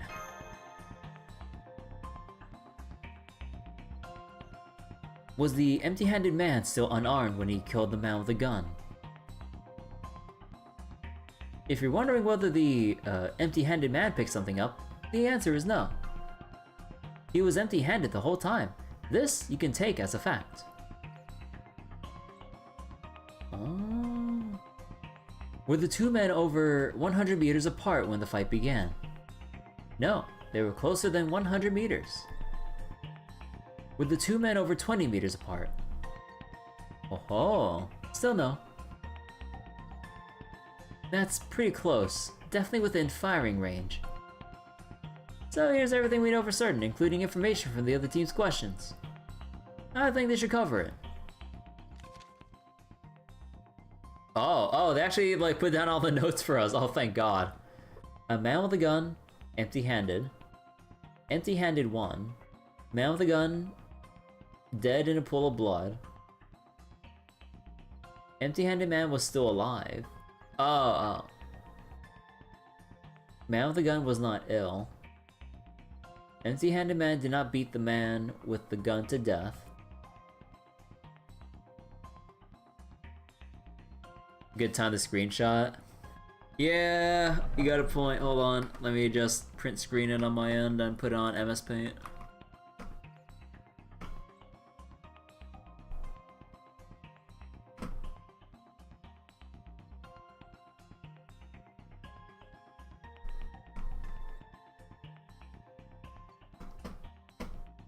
Okay.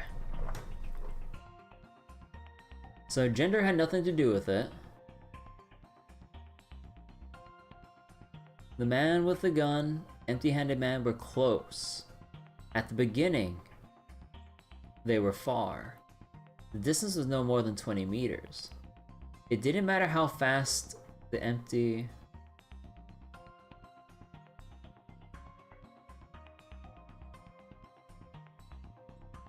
The empty-handed guy killed the man with the gun with his bare hand.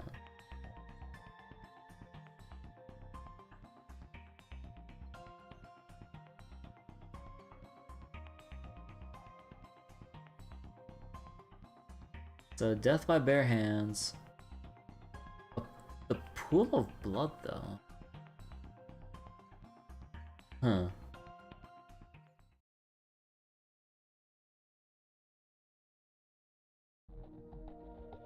So to go over the whole scene. It began when the two men were inside 20 meters of each other. The empty-handed man got close to the armed one to kill him. And he killed him with his bare hands without beating him to death. Wait, hang on. Something doesn't add up. Both the men were bleeding. Exactly. It makes sense that the one with the gun would be since he wound up dead. But how did the empty-handed man get injured too? Maybe he got shot when he ran in to get close. Nah, that can't be it. Merlin said it doesn't matter how fast he could run. And if he ran to get in close, his speed would definitely matter. Oh, right.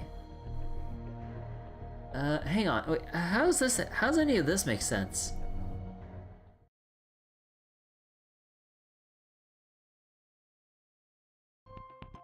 Alright, you're up, Team C. What should we ask about? There's some things I'm curious about, but we still don't have the full picture. Why don't we stop asking definite questions and try asking random misleading ones? Good idea. Were the two men over 10 meters apart? Yes, they were over 10 meters apart. So we know they started out between 10 and 20 meters apart.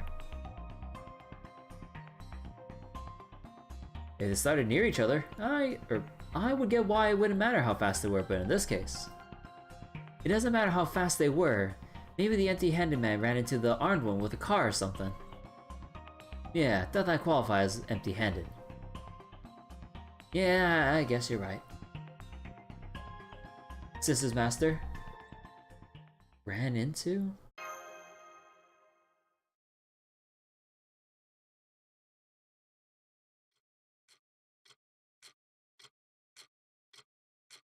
Doesn't matter how fast they were.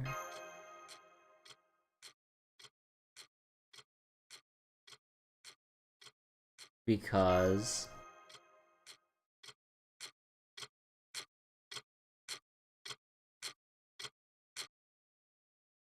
oh my god.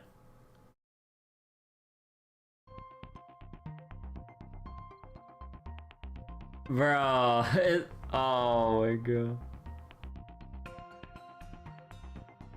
At that point, that wouldn't be bare hands after you with his fucking head. Team B, the answer to your question is no. But if you know the solution, I'm willing to hear it. No, I'm afraid not yet. Alright then, go ahead, Team C. Was the unarmed man higher up than the armed one?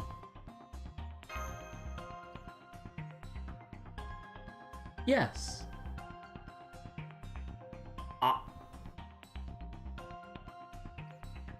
Oh, that's the answer. Wait, what? Ah, damn it! Okay, Team C, in this case, you get to answer first. Go ahead. The unarmed man fell onto the armed one?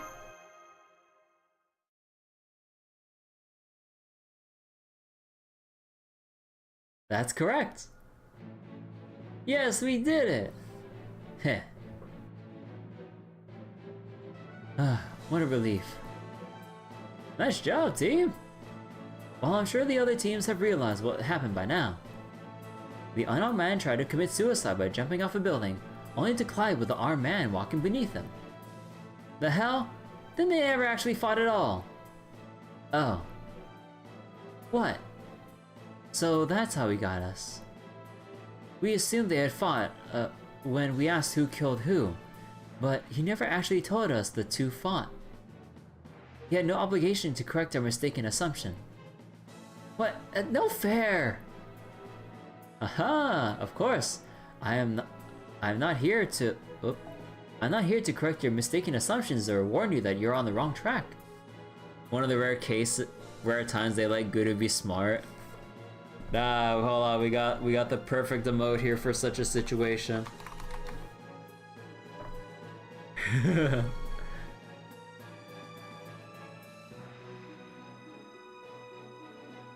A 4-story building is approximately 15 meters tall.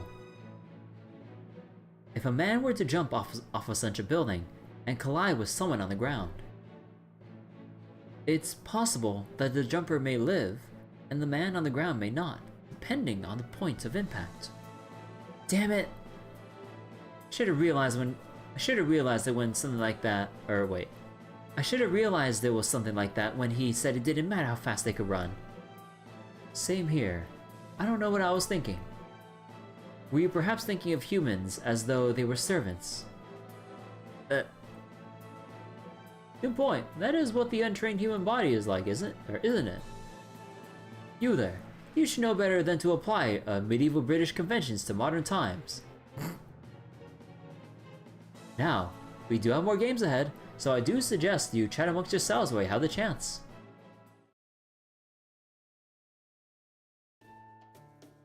Team A. What we need is creativity. I agree.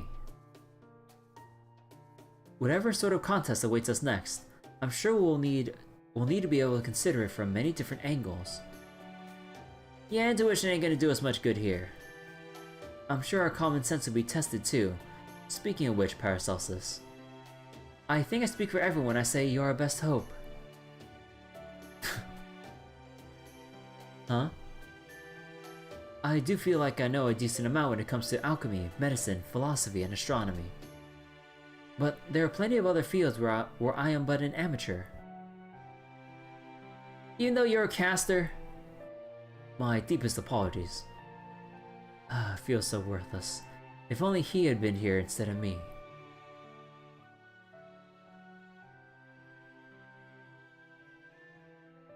Ah. Huh, I don't mean to brag. But I struggle with basics like boiling water for tea, and I often forget to sleep or eat. You're unlikely to find a servant who would be more helpless when living alone.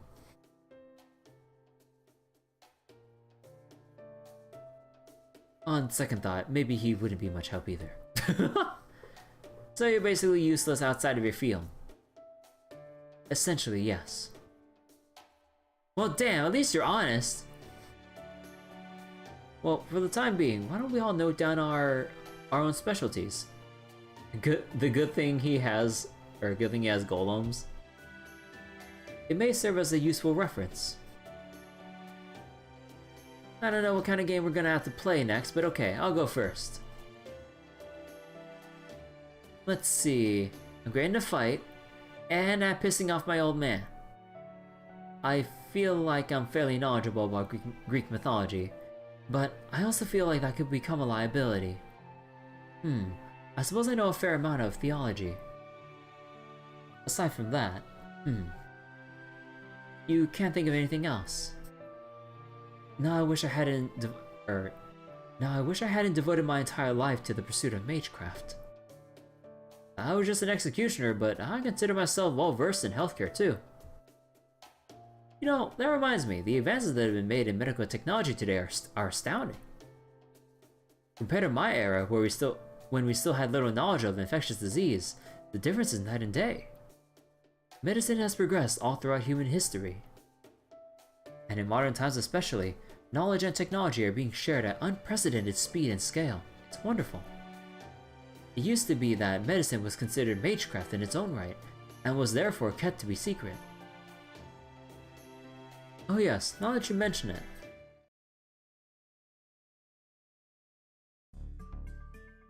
By the way, I know this is blunt, but I have to ask.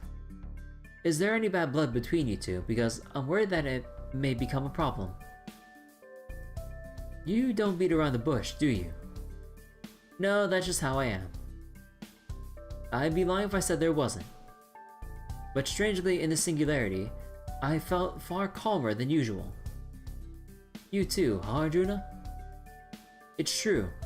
Here, my burning competitive spirit has cooled to a smolder. That would normally be a bad thing, but in this singularity, I think it would help. I agree. That aside. Go on. We need to reflect on where we went wrong. Agreed. Absolutely. What is it we're lacking? I think we're taking things too literally. With combat, there are inevitable distinctions drawn between friend and foe, and tactics for deceit and surprise attacks. But this last battlefield required us to think along different lines. And you and I both tend to be a little impulsive. Huh? Oh no. Oh yes, I know just what you mean. What? So what you're saying is, we might be at the greatest disadvantage of all the teams. Ba-bum. We're all battle junkies and that's it. I guess this is more of a victory party than a post-mortem. It's not over yet.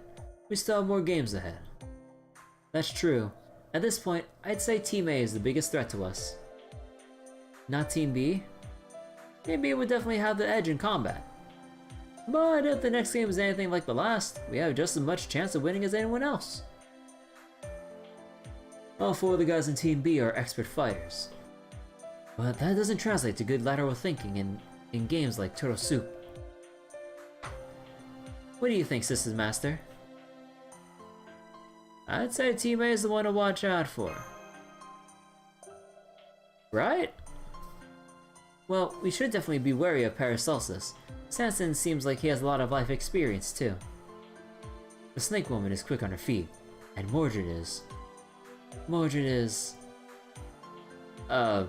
spirited? Bro. Oh man, they doing Mordred dirty. Well, she's got the spirit.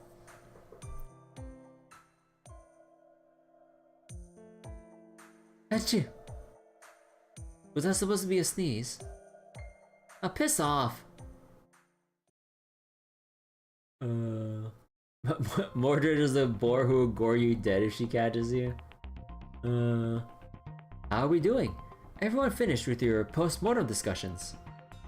Then let's move on to the next game.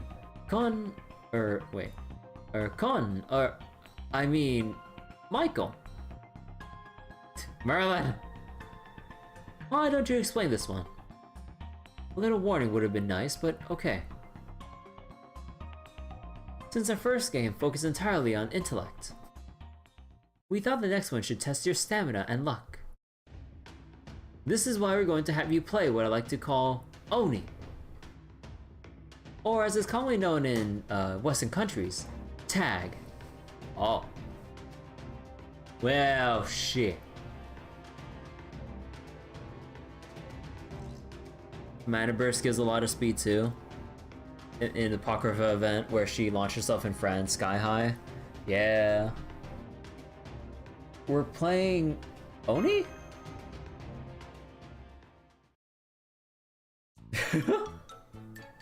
You rang.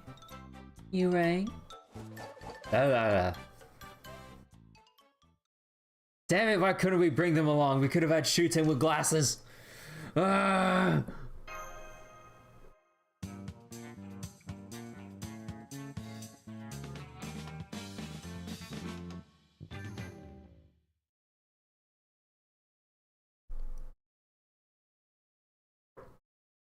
You seen fan art of that? Yeah, I saw fan art of that too. Like some that gave her like the big circle glasses. They look really cute. Playing Oni, or as it's commonly known in the West, tag. Whoever is the Oni or it must run after the other players. If whoever's it catches another player, that player is out. This very simple game is played all around the world, and there exist countless variations. Indeed, it has been the go-to game for children the world over since ancient times. Having said that, I don't think any of us would care to engage in a battle or in a normal game of tag. Because, well, you're servants, we can't have you unleashing noble phantasm left and right to catch each other. So we're going to add a few special rules. Rule the first. One person from each team will be it, and the rest will be ordinary players. Each team may decide for themselves who will be it. All players, it or otherwise, must run away or give chase as fast as they're able. Rule the second. Only players from the same team can know who's it on their team. Only players from the same team can know who's it. Oh, so you don't know who's it on the other side. Oh, what the f... Huh. Oh, don't worry.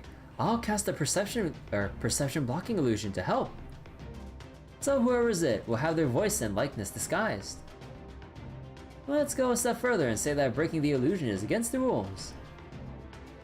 The key thing to keep in mind is, even if players know who on their team is it, once they're out of the playing field, they won't know which is their ally. Oh. Nor will the people who are it be able to identify each other.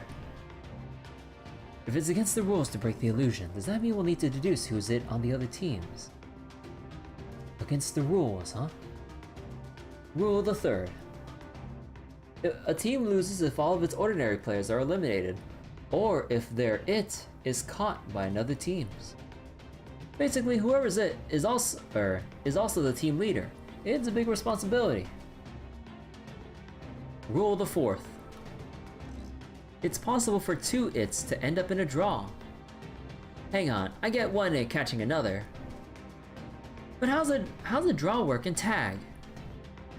Let's say one it catches another by touching their back. That's a clear out. But if two people who are it simultaneously tag each other, that would be a draw, and both teams would be out. The final it standing and their team would then win automatically. Alternatively, if all its are eliminated, then the team with the most surviving players would win. If all the its are gone, and two or more teams have the same number of survivors, then I'm afraid the whole game will end in a draw. Rule the fifth. Players are absolutely forbidden from fighting each other, though they may fight with demonic beasts, Huh? Does that mean? Correct. This entire building would be our arena, so to speak. Bro, oh my god, that's so dumb. We have to play tag while fighting demonic beasts throughout the whole fucking build. What the fuck?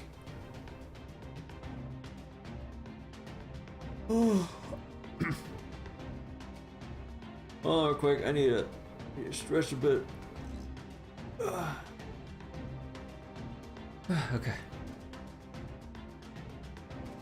High stakes tag. And while I'm sure this needn't be said, I'll say it anyway. Killing a demonic beast is strictly prohibited. If we let them gain any more power, the Holy Grail War will be the least of our worries. And while I'm on the subject, I'm sure this goes without saying, noble phantasms and offensive skills are strictly prohibited. Ironically, you're safer if you get tagged. She definitely just been thinking she could use a noble phantasm to win really easily. So only noble phantasms and offensive skills are prohibited, huh? Rule the sixth. Any player who's out, including those who are it, may not help nor interfere. I'm sure none of you need to be told that, but it bears mentioning for clarity's sake. Also, we expect things to get fairly heated, so I'm afraid the Master Calde will have to sit this one out. He'll be staying here with me until it's over. Yeah, that makes sense. Don't worry, we'll be fine on our own. You just wait there with Michael for us to get back. Now, I have a map for each team. This building has 9 stories, so I'm going to assign teams A, B, and C to the 2nd, 5th, and 8th floors respectively. And naturally, I'll keep you all up to date with info about who's been captured. Any questions? Yeah, I got one. Can it just touch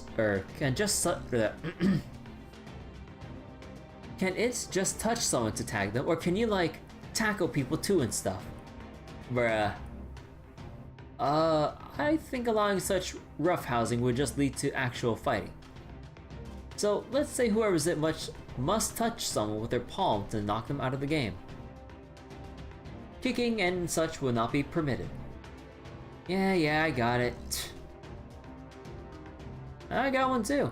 What happens if the players obstruct someone who's it? What do you mean? For example, what if someone dodges an it, and in the process, bumps into them and knocks them down? I suppose that would depend on whether it was accidental or intentional. I want to say they wouldn't be out, but that would let players just restrain someone's hands and prevent anyone who might be it from tagging anybody. Yeah, exactly. Is that allowed? Most definitely not. And now, rule the 7th. Other players are only allowed to touch whoever's it for a cumulative total of 2 seconds. Okay. Any longer and they're out. That should make it so players can't restrain in it or alternating seconds on a technicality. Or wait. So players can restrain in it for alternating seconds on a technicality. Which ought to prevent any issues, yes? Sure, yep, sure does. Any other questions? Doesn't seem like it. Now then, let our game of tag begin!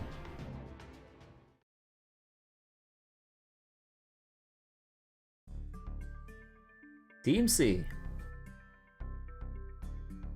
So, who's gonna be it? It should probably be a fast runner, right? Then it's gotta be Kaholan. I say it should definitely be either Kaholan Alter or Saito. Because yes, the key here lies in which team's it is the fastest servant. Yeah, and that's definitely not me. I can definitely manage with split-second dodges, but I don't think I'd be great at running over long distances. So what do you think, Kaholan? Will you do it? Yeah, I got this. Next we need a strategy. Yeah, this is way more complicated than ordinary tag. I guess this time, before the event is... Wait, this time before the event is for us to hash out our tactics. Also, wait, what's my battery life at? 66? Okay. The question is, do we all stick together or go our separate ways? Well, what are the advantages of sticking together? If we have to, we could keep our it safe by shielding him ourselves, since we lose instantly if he's caught. We can definitely do that to a maximum of twice though, so it only gets us so far. There are downsides to sticking together too. For one thing, it makes it easier for other teams to find us. So we should work out ahead of time what to do when someone spots us. What if we split up from the start then? I don't think that's a good idea. Our job as normal players is to avoid getting caught by whoever's it. If other teams split up too, it'd be much easier for them to take us out individually. In the sea, the whole reason fish form schools is because there's strength in numbers. Can I say something? Go ahead. I think the most valuable asset in war is information. At least, that's what Sister says. So with that in mind, wouldn't sticking together make it harder to gather information? Good point. A lookout makes all the difference in the world. Good thinking, Nobukatsu. Well, of course it is. It's Sister's thinking. Okay, so why don't we compromise and split into two groups? I'll go with Nobukatsu. Saito, you go with Nemo. Ah, geez, I'm gonna go with you. Got a problem with that? Of course I do. It seems you forgot about the little gap in our power. Then again, I guess there's not a single servant here I could hope to defeat on my own. Aww. Well, which is exactly why you're coming with me. Just be ready for me to drag you around by the scruff of your neck. This is exactly what I hate about you warrior types. But fine, I guess it's the only way. Looks like it's you and me then, Nemo. And you know any spells to communicate over long distances? Well, I'm the #1 swordsman in all of Japan. What do you think? No, unfortunately. I rely on Caldea technology for comms. Alright here, Saito. I'm gonna give you a comms room. Oh. Of course it uses magecraft, so the other teams will be able to pick up on that. So only use it when you really have to. Got it. I'll hang on to this. Are we sure we can use that? Isn't it against the rules? Nah, rules didn't say you can't use magecraft. Noble phantasms and fighting, yeah. But they never said a word about magecraft being off limits, so I'm going to make decisive use of it. Okay, decisive use? Are you sure about this? It doesn't break any rules, so there's no reason not to use every advantage we can get. Once again, showing that Ku any version has variety? Yeah.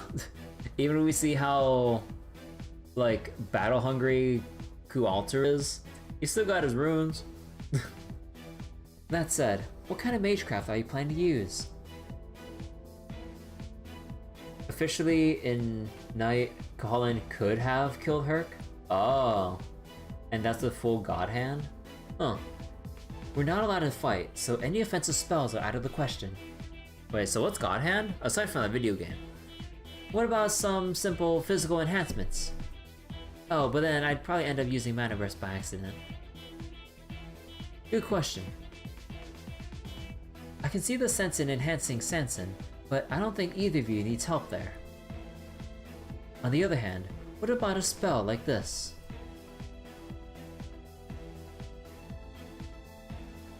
Damn, you serious? That sounds nasty, even to me. Wait, it's Herc's ability that lets him die 12 times? Oh. I like it. Being nearly invincible is the best thing we can hope for.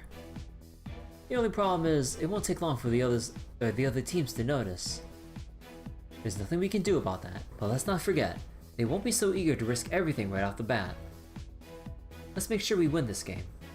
So wait, and he gains immunity to whatever killed him each time? Oh. Huh. Whoa, I never hear you say shit like that, Paracelsus. Hell yeah. I agree. It would be great to get one over on Karna and Kaholin for once. You make a good point.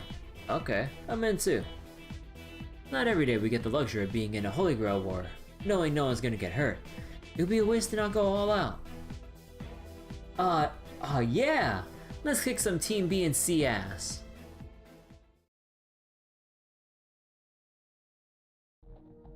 Huh. So we agreed to split up to look for the other team's its, trusting in our individual strength to see us through. So wait, he's immune to attacks below a certain rank? So that means Ku has a lot of big attacks that we don't know about? Oh. Huh. It's a reasonable tactic, since we can communicate via Magecraft, but it makes great use of our team's strengths. I think it's a good strategy. I agree, but a meek approach would just reduce our chances of success. This plan is only possible because we have such a strong base to work with. I think it's great. It makes full use of our individual abilities. That's true. A meek approach for our team would probably just hold us back.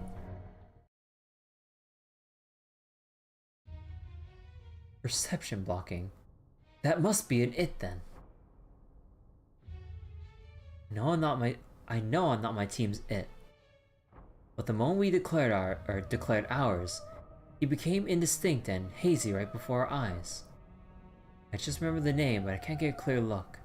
So I have no way to differentiate the its. And since our team split up, I have no way to tell which team's it this is. Of course, we made a plan just for this sort of situation. Excuse me. All I had to do is no signal. And it's an enemy. I'll head upstairs. This is Arjuna. I just ran into either Team A or Team C's it. I'm currently trying to make my escape. This is Karna. I've run into an enemy it as well. This is Gawain. I've also run into an enemy it. Wait. That's too many. Of the its one of the its we see must be ours. Mine didn't signal. Neither did mine. Wait. Mine didn't either. Something's not right. The numbers don't add up. Oh. This is Arjuna. I just ran into yet another it. What's going on here? Is that you, Enkidu? This is Enkidu. I'm not near any of you right now. Ah. That's Arjuna over there. Looks like he's facing out with two its. That's right. Well, you're our it and you're here with me. Doesn't that mean all the its are in one place right now? I'm afraid not. If they were, there'd be no reason for Arjuna to just stand there like he is. All he'd have to do is restrain Team A's it so they couldn't tag anyone and let his team's it tag theirs out, even if it meant sacrificing himself. But if he's not doing that, but he's not doing that, which must mean he doesn't know which is his ally. No, that's not it. He doesn't even know if his ally is among them. Teammates gotta be behind this. Probably. They must have seen Merlin's spell, analyzed it immediately, and recreated it themselves. Paracelsus, the only caster here, had to have done it. No one else could have done magecraft so intricate. Oh, that's dirty. Isn't that against the rules? Well, no, it's not. Our rules prohibit the use of noble phantasms and offensive spells. This is neither. It also doesn't affect the balance between the its and the others. Team A consists of Sanson, Paracelsus, Medusa, and Mordred. This spell makes them all seem like they're it, even though only one of them actually is. Then the three who are only camouflage can knock players out of the game even if they touch them. Does that about cover it, Merlin? I'd say so. Ah, this is great. I thought someone might try something like this. Now things are getting really interesting. Hang in there, Team C!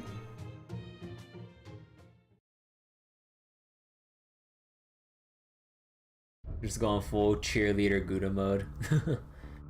Arjuna Alter mostly figured out what was going on a few seconds after making contact with the enemy.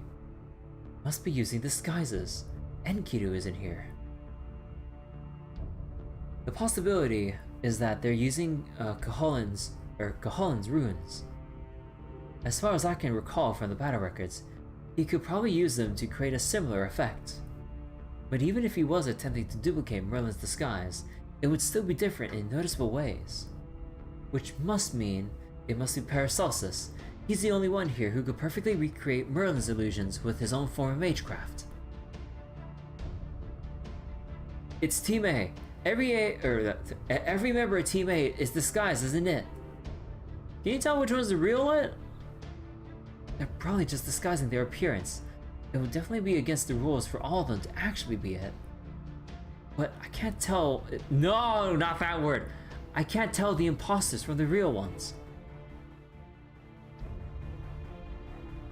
Man, that's a nasty trick. Can't you do anything about it with your runes, like disguise us in the same way? I might be able to change our faces, but that's a far cry from Merlin's magecraft. And if I don't get it exactly right, the fakes would be easy to spot. But their disguises are indistinguishable. Perfect copies. There's only one mage here who could pull that off. So what do we do about it? We'll just have to lay low for a while. Saito, Nemo, you guys do the same. It looks like Team A's got their sights set on Team B right now. Let's think of a way to counter them while they deal with Team B.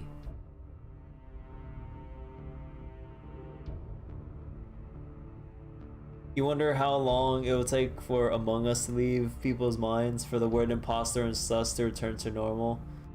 I think with how much of a cultural phenomenon it's been, I think it'll just be here essentially forever. As long as there's people to, well, actually, well, at the very least for many years still.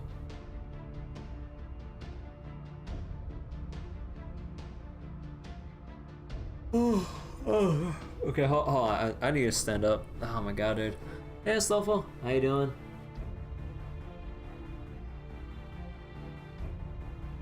I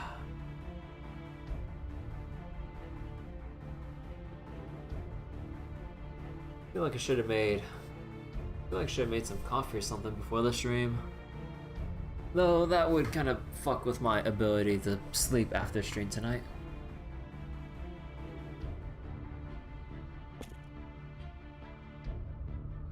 They were all edging in closer, but they're not coming at me all at once. Maybe that means neither of them is it. No, can't risk getting caught now. Either one of them could be it. I also can't take my eyes off of them, or I'll lose track of the differences I've noticed. My only hope right now is Enkidu. If they can get here in time and restrain these two. Huh. It seems your disguises are truly perfect. No matter how closely I look, I can't tell you apart from our it. Fantastic work, Paracelsus. I shook them. No surprise there, though. But I don't know if that's actually because Paracelsus is here, or it's because I figured out their trick. Team A consists of Paracelsus, Sanson, Mordred, and Medusa. None of them are the type to show visible shock at having a trick uncovered. So then, is one of them Paracelsus? Huh? I feel like I'm onto something. So close to nailing him, but we're still not there.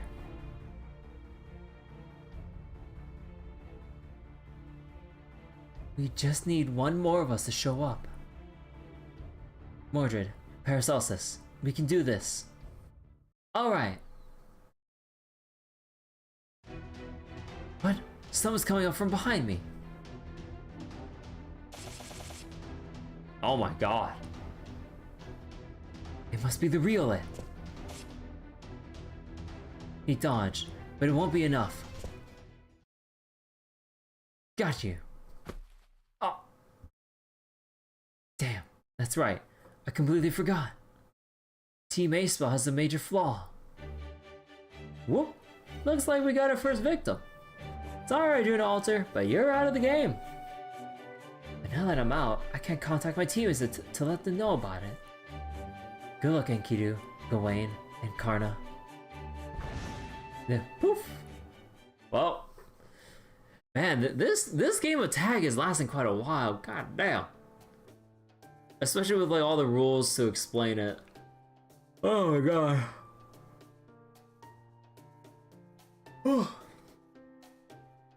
So, you're the first victim, huh? Juna. I have no excuse. I was careless. Don't worry, you did the best you could. Thank you, Master. I'm sorry I was the first to be disqualified. What a shameful display. By the way, Merlin, may I ask you something? It's about Team A.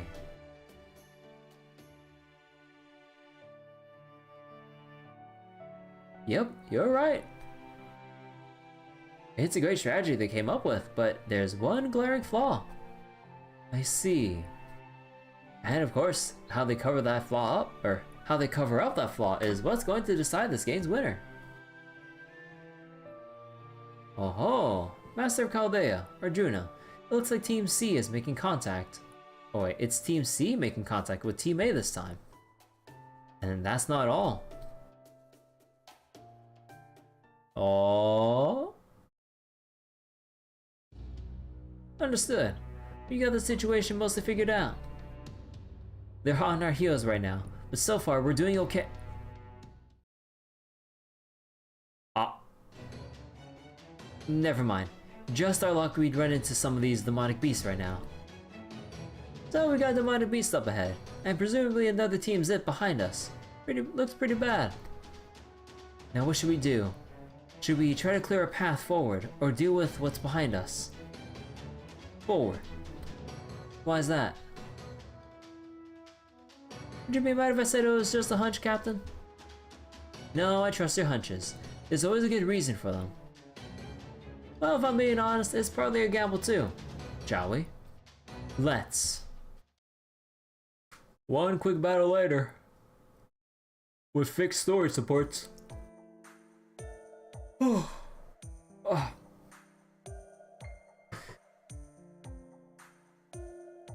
Alright, they're gone. Thanks for the help, Sanson. Hey, yeah, that support we had. Yep, it could only be Sanson. Of course, the fact that he didn't come after us when we had our backs turned proves he's not it. Damn, can't believe you figured it out. I guess I shouldn't have helped you fend those demonic beasts off after all. Maybe, but I just knew the Sanson from Chaldea wouldn't be able to resist. So you gambled on me being just as selfless as my counterpart in Chaldea. That's right. Huh, you really get me. Still, since neither of you are it looks like this encounter amounts to a Not quite. Boop. Gotcha. Sorry, Executioner. Sanson from Team A is now out. Time for you to leave. Damn. Guess I shouldn't have stuck around. Alright, that's one down. So both Team A and Team B have lost someone. That does put us on top for the moment, but it also makes us a bigger target. We should spread out, and while we're at it, let's swap partners. Saito, you come with me. Nobukatsu, you go with Nemo. Why? So you can use this as decoys? Yep, we're not going to win if we aren't willing to make sacrifices here. Saito and I can deal with the demonic beast faster. There's no one else left who'd forget the game and... who'd forget the game and help us out if we need it like Sanson did. Roger that. Then we'll have to distract the other teams by drawing plenty of attention to ourselves. Fine then. I'll make a bigger splash than a whale in the shoals. Thanks. I'm counting on you.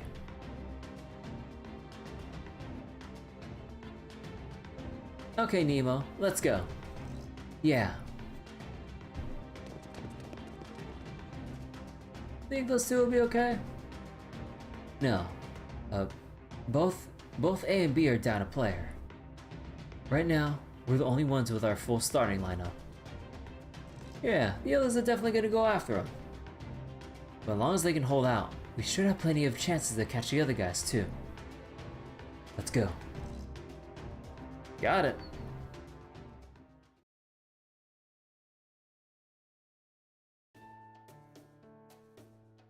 Oh, well, it's fine. I have no regrets. Thanks for helping them out. You're quite welcome. I guess this means you owe me one. So now both A and B are down a player. Which means we can make a good guess as to how they're going to react.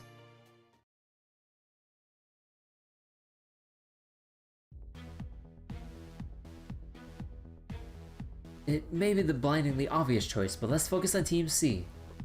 If we lose one more teammate, we'll be the ones with targets on our backs. Let's go after Team C. Yeah. Now that Sanson's out, we'll be in deep shit if we lose another guy. Like they say, the nail that sticks out gets hammered down. Wait, does that work here? I don't think so. I hate that saying. Yeah, me too. Why? Oh, because you don't like being so tall. Alright, well hey, if it makes you feel any better, I think being tall is nice. Paracelsus, do you have any spells that can let someone swap bodies with a third party, particularly someone who uses their innocence as a shield to say thoughtlessly cool things? Said a short woman. I could probably come up with something. But swapping bodies usually results in a substantial reduction in power. So I can't recommend it. Makes sense. Don't worry, I didn't mean it. Huh? Why is she mad? I don't get it. Ah, whatever. Okay, so we'll ignore Team B for now, even if we come across them, and focus on the three players from Team C. Let's go.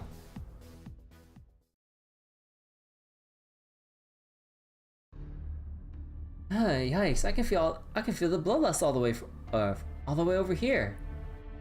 They're definitely all after us now. We're like minnows being targeted by sharks, or sharks being targeted by orcas. then it's hopeless. There's no way you and I can win on our own. And if we both get disqualified, then Team C will be... Huh, hang on. If things... Oh, whoops. If things do play out that way... Team A and B will have to... both have 3 guys, and we'll be left with 2. When that happens, Team A and B will naturally go after each other, since they'll have the advantage again. And once either Team A or B are at a numbers disadvantage, I had the same thought as you. Yes, things could work out well for us if that happens, but... You don't think they will? I don't know. All I can say for sure is as decoys, we need to buy as much time as we can. Alright, let's do it. Team A's weakness is probably the fact that Paracelsus was it. What, cause of his Magecraft disguises? Yep. Obviously anyone under the Team Z tags is out. But if Paracelsus gets ousted, he can't keep disguising his team with Magecraft, or they'll be breaking Rule 6. Oh yeah, think was once you're out, you can neither help nor interfere. Yeah. So of course Team A is going to do everything they can to keep him safe. And that means we can be sure he's their it. Knowing that, we can probably work out what they're going to do. So we're going to go after Paracelsus and take him down, even if we have to use Nobukatsu and Nemo to lure him out. This would go even better if Team B's it was out of the picture first.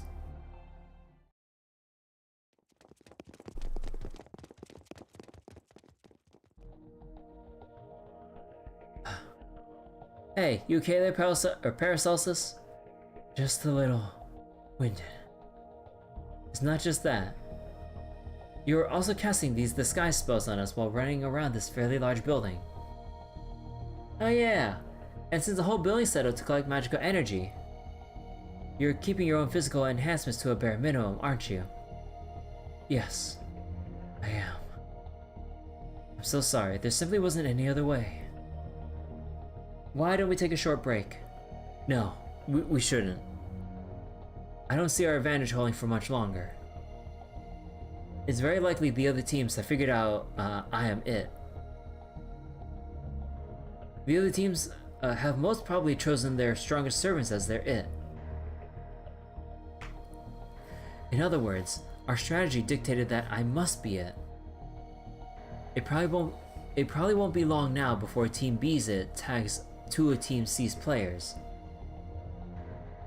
From that point on, the line between a humiliating loss and a come from behind victory for us will be quite fine. And I'd certainly like to win. Ha! Of course we're gonna come from behind to win.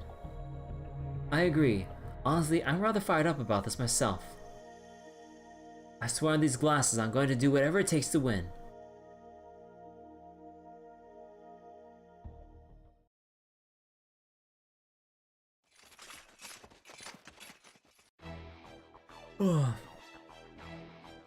There you are. Oh man, how much stamina does this guy have anyway? You're going nowhere. Shit, oops. Hold up. Karna. Damn. Now we're cut off at both ends. Ah, crap. Looks like this is it. Got you.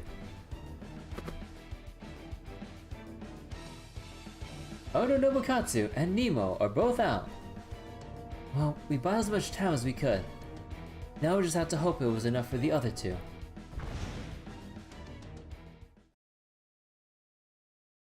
Oh? And it?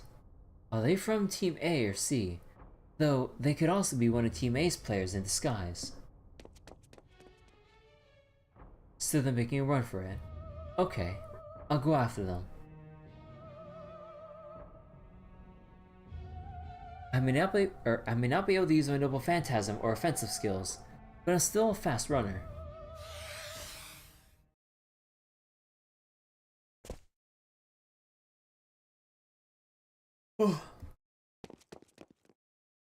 Well,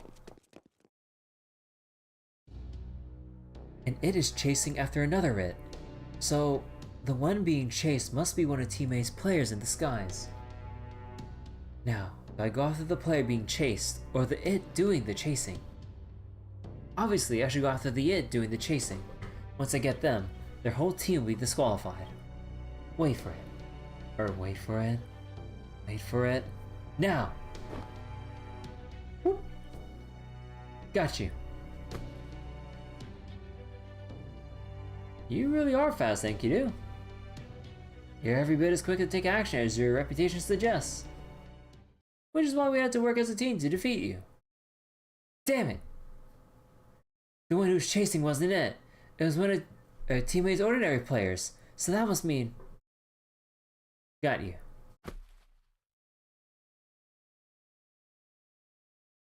Reducer from Team A and Enkidu from Team B are both out. Thanks for playing.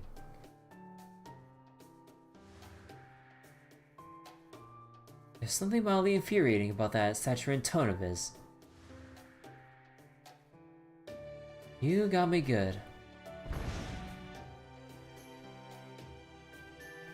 And also, and so Team B is out of the game. Karna, Gawain, that means you too. Yeah. Woof.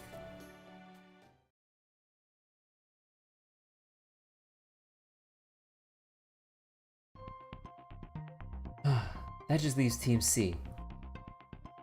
Yeah, but now our team's just us two.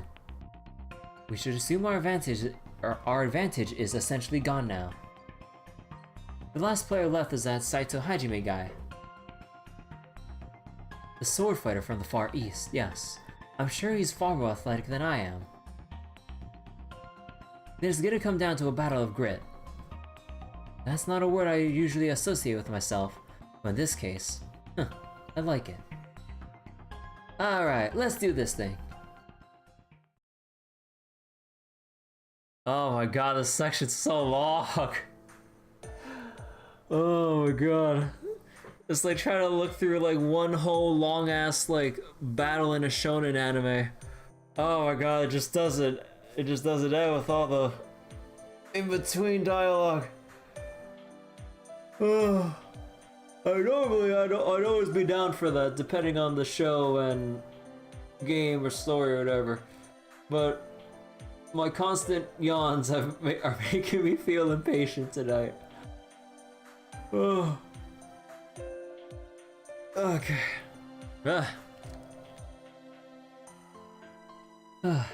was an ordeal. I'm sorry, everyone. I should have been more careful. Not at all. I would have fallen for that too.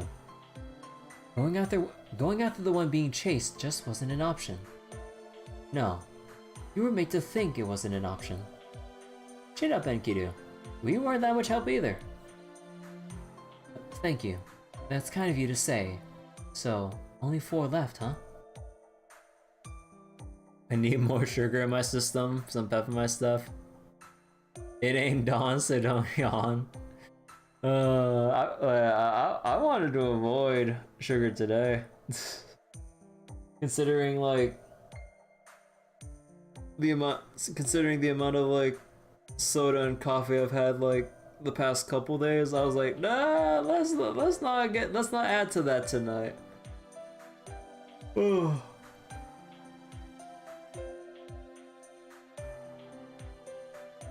But yeah, like the past couple days I was drinking like a fair bit of soda just to kind of like finish off the rest of the bottle, otherwise, you know, it'd go bad. And then like I had a couple cups of like Vietnamese coffee over the past couple days, which for the most part, like what basically makes that up is like either your choice of like a dark or French roast, usually French roast, with 2 big heaping spoons of condensed milk, and you just basically mix it together. And that's essentially it as far as I know, from what I read up. But yeah, I'm like, yeah, man, need a breather day from drinking drinking those day after day. And don't worry, I'm still drinking my water.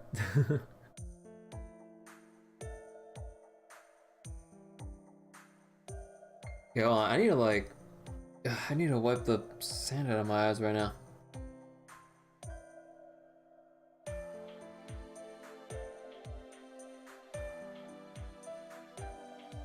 Something wrong, Karna? I need to step out for a moment. Would you come with me, Arjuna? Huh? Hold on. May I, Master? Sure. Alright. Alright then. Be back soon.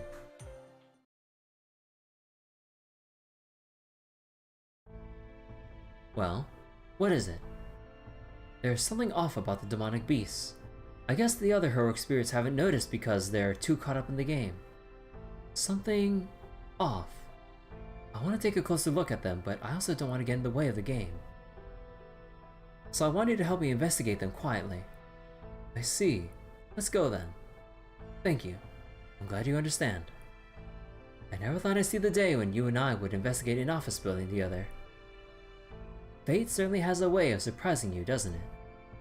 That it does.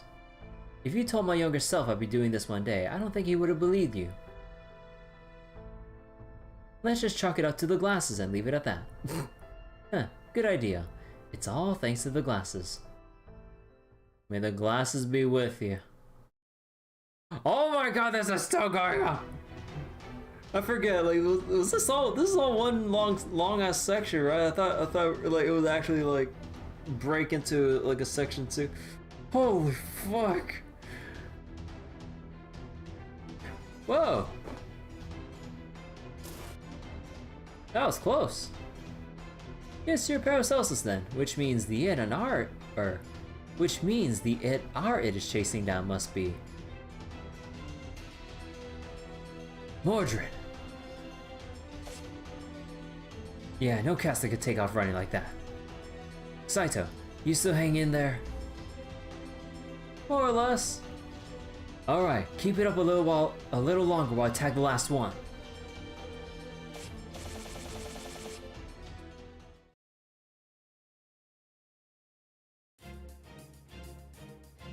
The man I'm chasing after continues to evade me as I run after him.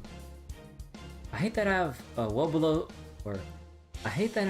below average stamina for a heroic spirit. I'm growing more and more exhausted, gasping for breath, sweat sticking to my hair and sticking my hair to my skin. But I know I'm doing something ridiculous in an already ridiculous situation, and yet this is still the wisest course.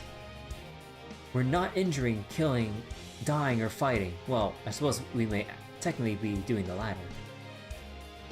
As I'm not a warrior by any measure, there is only so much I can do in a physical conflict. But even though it's also exhausting, this is all too good-natured and invigorating to call a battle. So if I must push my body to its limits like warriors do for a little longer, I can do that too. Oh my god, what is this? But then Paracelsus have his moment. He has the shonen anime like inspirational music behind him. There's no way he can lose. First Mordred was running around every which way in that room. Now they're on in the hallway. Do they have some kind of plan, or do they just plan on playing things by ear? If that's a plan, or if it's a plan, then it's not like Paracelsus ever gets to do anything, so let the man have his moment. Yeah.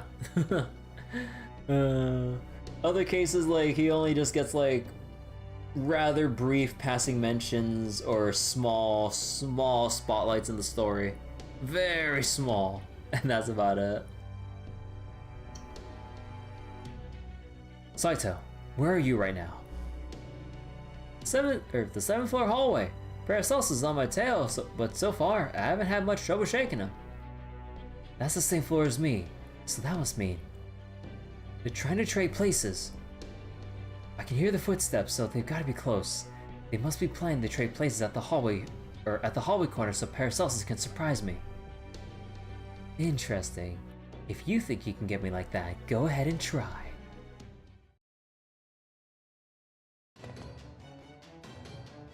About the corner. Let's do this, Paracelsus. God, it. Now. Whoop. Scyther just jumped over my head. There's no way they can catch him now. And once I catch the last player on their team, we'll win. We've got this. Huh?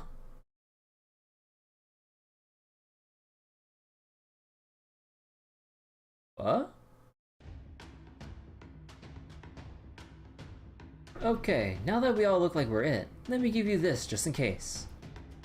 Sanson? Your coat? Like I said, just in case. Oh my god, we're really doing something as stupid as just covering with a cape or or jacket or cape or whatever. Anything we're not wearing on our person isn't affected by the it disguise, right? That's right. I assume it's the same for Merlin's illusion too. So I thought, if you have to, you can take off my coat and throw it over someone's head to surprise them and blind them. Bro, we're really pulling a fast one like that? Oh my god. I don't know. You really think there'd be a situation where that'll be necessary? Huh. No, probably not. Okay.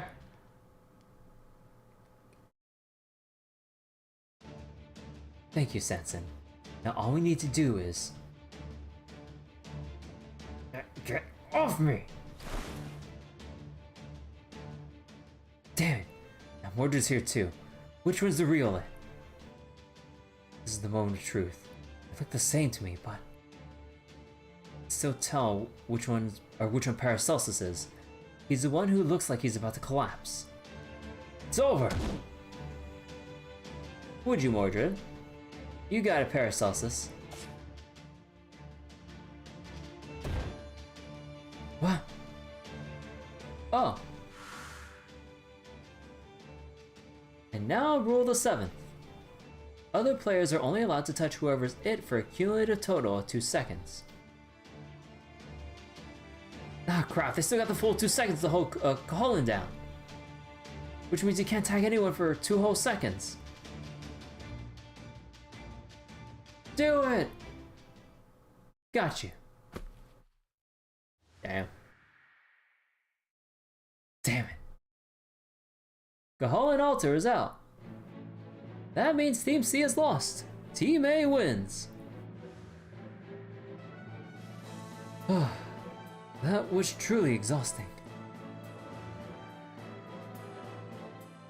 Way to go, Paracelsus. That was awesome. Ow, please stop that, Mordred. You're hurting me. Ah, whoops, oh, whoops. Damn, it feels good to win though, huh? Oh my god, that smile. Let him have his moment. I'm sorry. It's okay. Nice work out there. Damn, this sucks. They play the rules like a fiddle. Hang on, isn't it against the rules to be so deliberately interfere like that though? Maybe, but I'm not so sure. It looked to us like Mordred just happened to run into him when they turned around that corner. Right, of course it did. As for us... Ah, forget it. I'm not gonna want on technicality when we obviously lost. Oh, I see. I'm guessing you were counting on him reacting like that too.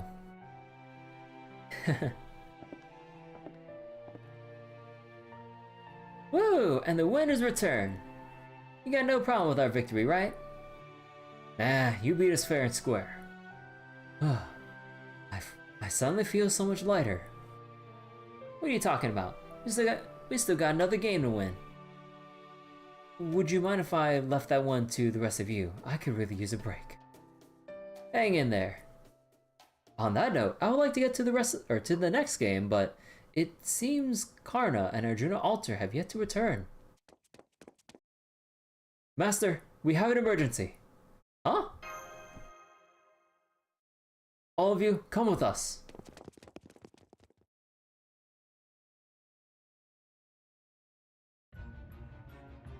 This is a bad sign. A very bad sign. Is that? Yes, it's almost definitely blood. Apparently the demonic beasts have started eating each other. Oh. Oh. What? Is that bad? Normally it would be great since they would be doing the work of calling their numbers for us. But here, the fewer beasts there are, the stronger those that remain become. As far as we can tell, their ability to absorb their opponent's power still works when they eat each other. Now they're on the verge of transforming from demonic to phantasmal beasts. That's going to make things much more difficult. The only way to fend them off now is to kill them with our noble phantasms. Wait, hold on. Isn't that a bad idea?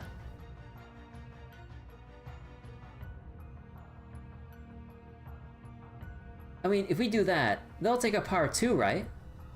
That's right. So we can't drive them off, and we can't afford to lose them. Or, we can't afford to lose to them, and we can't risk beating them either. So, we're stuck. Huh. Alright, I see how it is. For the moment, I'll buy some time with an illusion. Then we get to work brainstorming a solution. Thank you, Merlin.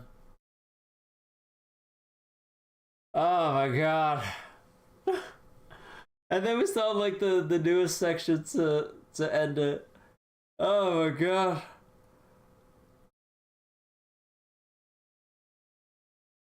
Oh, as much as I didn't mind the game of tag, holy crap, that lasted a while.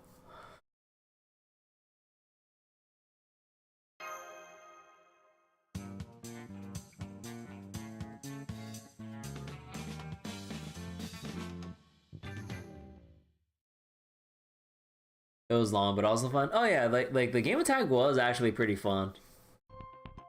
The battle of the wits. And playing the rules to the maximum effect.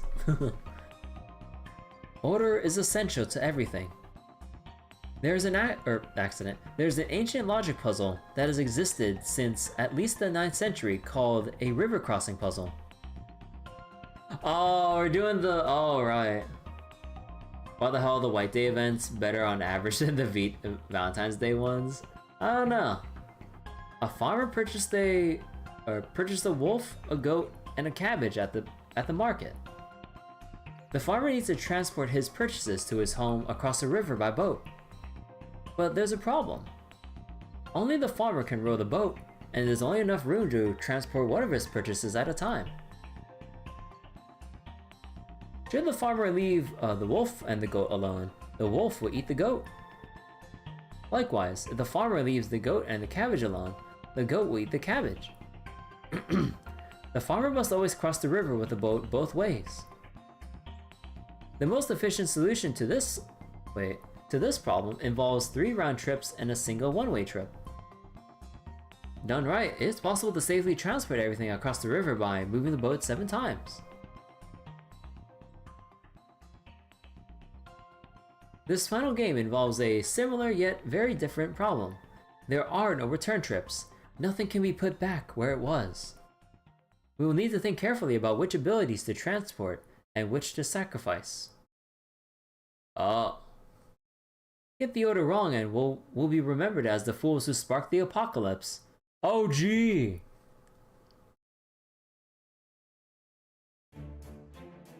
Let's hope this break room is still in working order. So like, goat first, go back for the wolf, bring the wolf over, swap for the goat, drop the goat off, grab the cabbage, go back and drop it off, then go back, grab the boat, bring it over. Yeah.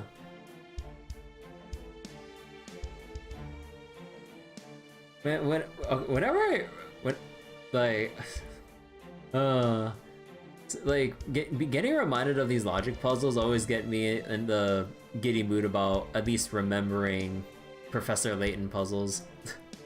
Like, especially when you get like the really difficult like brain turner ones, like, oh my god, like the hidden puzzles, bro, those are fucking evil with like how obscure the solution can be. I'm like, bro, I can't think like that. Oh my god. Especially with like the high difficulty sliding puzzles. Like, I think like one of them, I think if I remember correctly, required like 80 moves to do. Or was it 80 minimum, or was I just being stupid? But oh my god, there's like so many there's so many pieces and shapes to move and so many restrictions. Oh my god. Trying to figure out how to cleanly move everything over. Oh my god, that was like stuff of nightmares. It's like one problem you have with it is you don't think I can scale it up unless you allow more than one item to be brought over. Yes, it looks like it is. So what's going on, Merlin? Actually, I'd like to hear from Cahal and Alter right now. What do you make of the demonic beasts eating each other? It's great they're cutting the numbers down for us. But, that's right. It's easy to overlook this point, especially since we're already referring to it as them eating each other. But this is a battle for survival, so the last one standing wins. We're all intimately familiar with such things, aren't we? You mean a Holy Grail war? Right. Their cannibalism has ended up serving as the ritual for manifesting the Holy Grail. That may not have been happenstance. They might well be doing it on purpose. Otherwise, I can't see why they wouldn't have started eating each other before now. A ritual to manifest the Holy Grail, huh? What about it? How did they learn about the Holy Grail War in the first place? They couldn't have arrived at cannibalism just by observing what we've been doing here. We weren't actually fighting each other. And we definitely weren't killing each other and eating one another. This leads me to think they must have already known the mechanism for making a Holy Grail manifest. And if they did, it may be that they intend to complete the ritual by reducing their own numbers before ultimately coming to wipe us all out. Your line of reasoning makes sense, but if you're right, that would also mean they're much smarter than we had assumed, less shark and more orca. Do you really think those demonic beasts are so intelligent? Probably, yes. For that matter. Remember the mage's message warning of the beast going berserk? I think that might be because they made the beast too smart. So the beasts were given intelligence and power, which let them learn how to take it for themselves and understand what the Holy Grail is. And now that they realize we're not going to kill each other, they started holding their own sort of Holy Grail war. We gotta do something about this. It's bad enough that the Holy Grail is feeding them magical energy, but our bloodless Holy Grail war has brought it one step closer to manifesting. And if it does, it'll be capable of granting just about any wish. What do you think these demonic beasts would wish for? You know what? Never mind. I can imagine plenty of stuff and it's all terrible. Prosperity, longevity, power. When you get right down to it, mundane human desires aren't much more than their instinctual needs as living creatures. So now that these beasts have begun to think for themselves, they're definitely gonna wish for the same things. And if they get their wish, it'll be a damn catastrophe. If those things flourish and grow stronger, they'll eventually start using their brains. And then it will be long before they're thinking of stuff like, why share this planet with the other intelligent life? We ought to be ruling. That sounds worse than some of the stuff I've seen in sci-fi horror films, but I think you're right. Okay, now that we all get the gist of what's going on here, let's get to the big question. How are we going to defeat those things? Actually, I have something else to say about that. Why is my press not going through? Medusa, you lost your power when you killed one of the demonic beasts, right? Right. They then took that power and misused it for their own. a much weakened version of your petrifying mystic eyes. However, when Arjuna and I fended off some of the demonic beasts earlier, the mystic eye power they were using had grown markedly stronger. Oh. Oh no. That's right.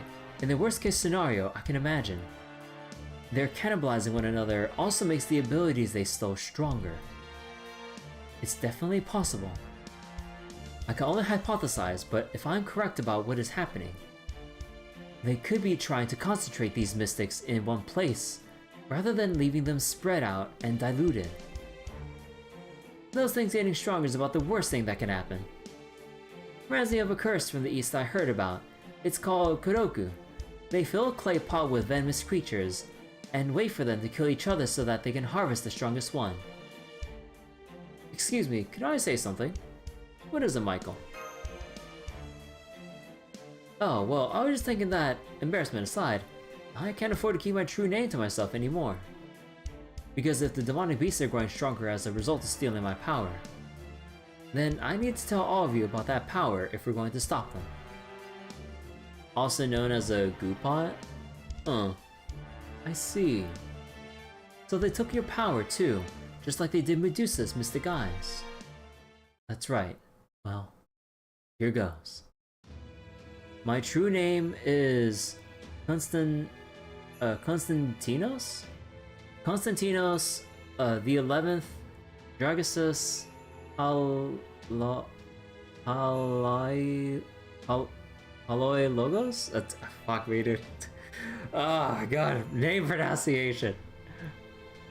I'm the last emperor of the Byzantine Empire, and the one responsible for the walls of Constantinople that protected my people.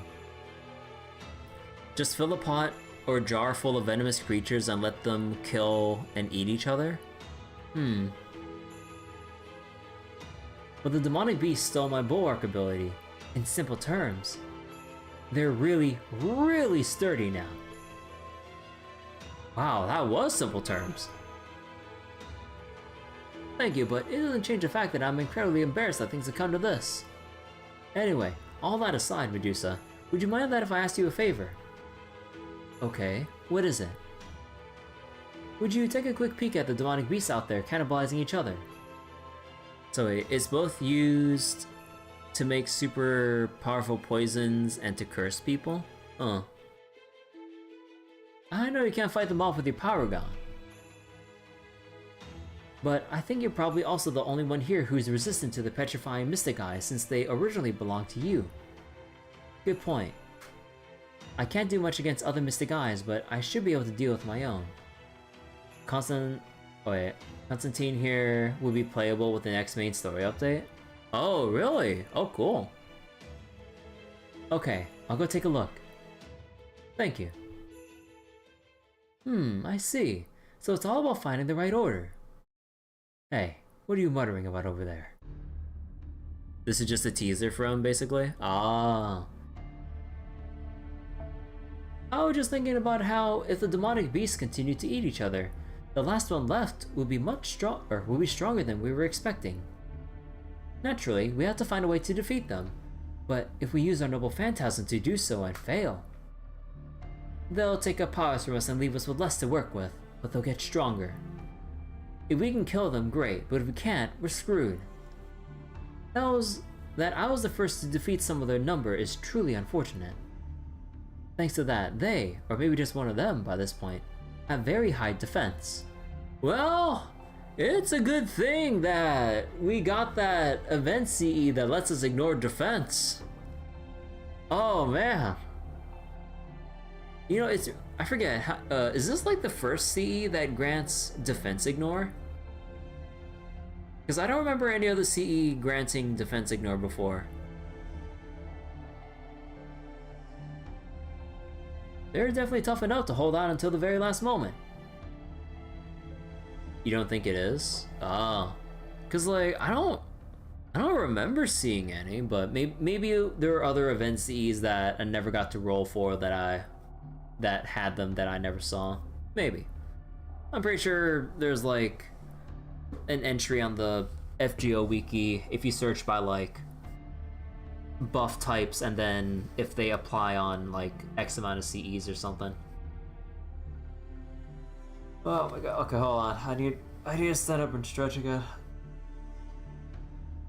Oh, yeah, definitely won't have time for Star Rail or whatever after this. Also, yeah, like today is the day that the extra event comes up in Star Rail. It's only like a small event, but yeah, we'll still be doing Dragon's Dogma tomorrow though, as I scheduled it out on YouTube at the very least. But I think like day after though, I think we'll do like a quick little thing of Star Rail so I can get through my weeklies and parts of the new event. But then there's just too many damn CEs. Yeah, there's so much to the point where there's already like, yeah, I don't know, it's hard to find any unique combination of stuff. Will the trade ban be up by then? It should be. Cause like we already had that one day with Grand Blue's 10th anniversary, and now tonight. So that should already be well over the 2-day trade ban for Dragon's Dogma. And we can test out with just trying to send over a different item, and then try again with like the level 3 stuff. Otherwise the level 3 stuff will end up turning into rocks, which we wouldn't want that. Oh, okay, I think that's good enough for stretch break. And there's no way we'll be able to defeat them without our noble phantasms. Quite the conundrum. Of course, I can imagine the demonic beasts are capable of fully utilizing every bit of power from every one of our noble phantasms. If they could, they would be well beyond the realm of demonic beasts, but not knowing how much they can use them is worrying. While we're at it, we can rule out destroying them by using all of our noble phantasms at once. So wait, there are 7 CEs with that effect. The event one is the 3rd in NA. Child of Atlas is 1st. Oh, huh. Wait, is Child of Atlas, like, when did that one come up?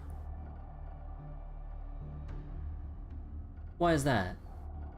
I know you're all weakened right now, but between you, Gawain, Karna, and Arjuna, I don't see how anything could withstand the full force of a combined attack.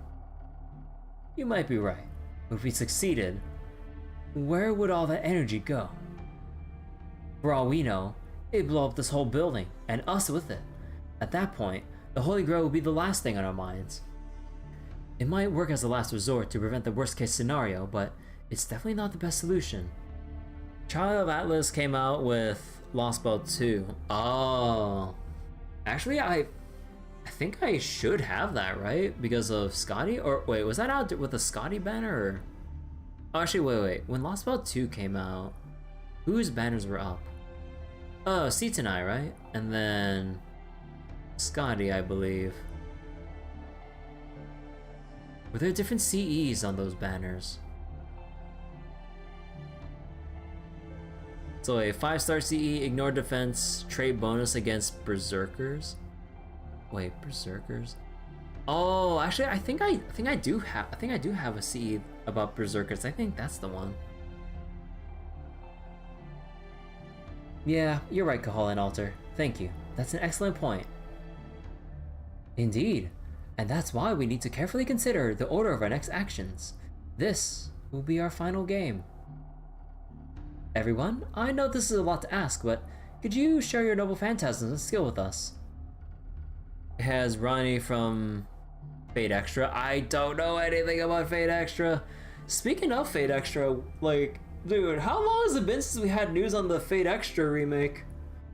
Like, bro, I wanna check it out so badly. How long has it been? The most we've had was like the small little previews of like Archer, like reciting Unlimited Blade Works, and a little bit of like Hakuno running around in school or some shit, and maybe some other smaller bits of gameplay. But that's like so long ago, it might as well changed up a lot by now, probably. Oh man, dude.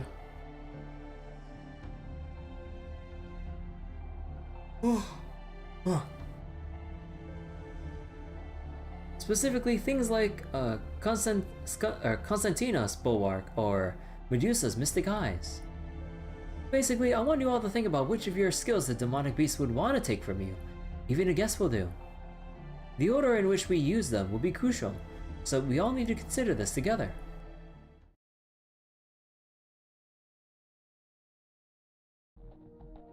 I'm back. It looks like they're down to about 10 land, sea, and flying beasts. But they are also still eating each other. I'm not sure if they'll end up as a single entity, or if they'll maintain an equilibrium with one of each type. If I had to guess, I'd say it'll be the latter. I see. So it'll probably come down to a battle against the last 3 beasts. Then we'll have to assign the right servants to deal with each demonic beast. Okay, let's start by going over all of our abilities. I know there's no point in keeping to our teams anymore since we already have them. But since we already have them, why don't we go in team order? Sanson, Paracelsus, Mordred, and Medusa, would you mind starting us off? My power's already been taken, so I don't have anything to add. Understood. Alright. As a heroic spirit, the key words that describe me are healing ability and executioner. They're both core abilities and or occupations for me, not to mention an intrinsic part of who I am. So I think if one of my abilities were to be stolen, it would be from that list. For demonic beasts, they probably prefer my healing ability to my execution skills. In some ways, executions are tied to ethics. It's not an execution without the concept of crime. I have magecraft, especially alchemy and elemental conversion magecraft capable of controlling the 5 elements. I don't know to what extent demonic beasts would be able to make use of those skills, but let's see. If they were able to create a philosopher's stone, it will make things much, much worse. Bro, imagine a demonic or phantasmal beast with a fucking philosopher's stone. Oh my god. For me, I guess it'd be my mana burst.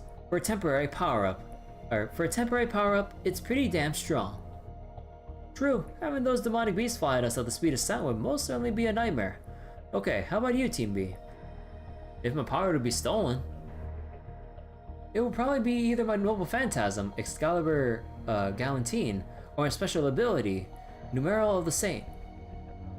The former lets me project the sun's rays, and the latter uses the sun's energy to boost my physical abilities.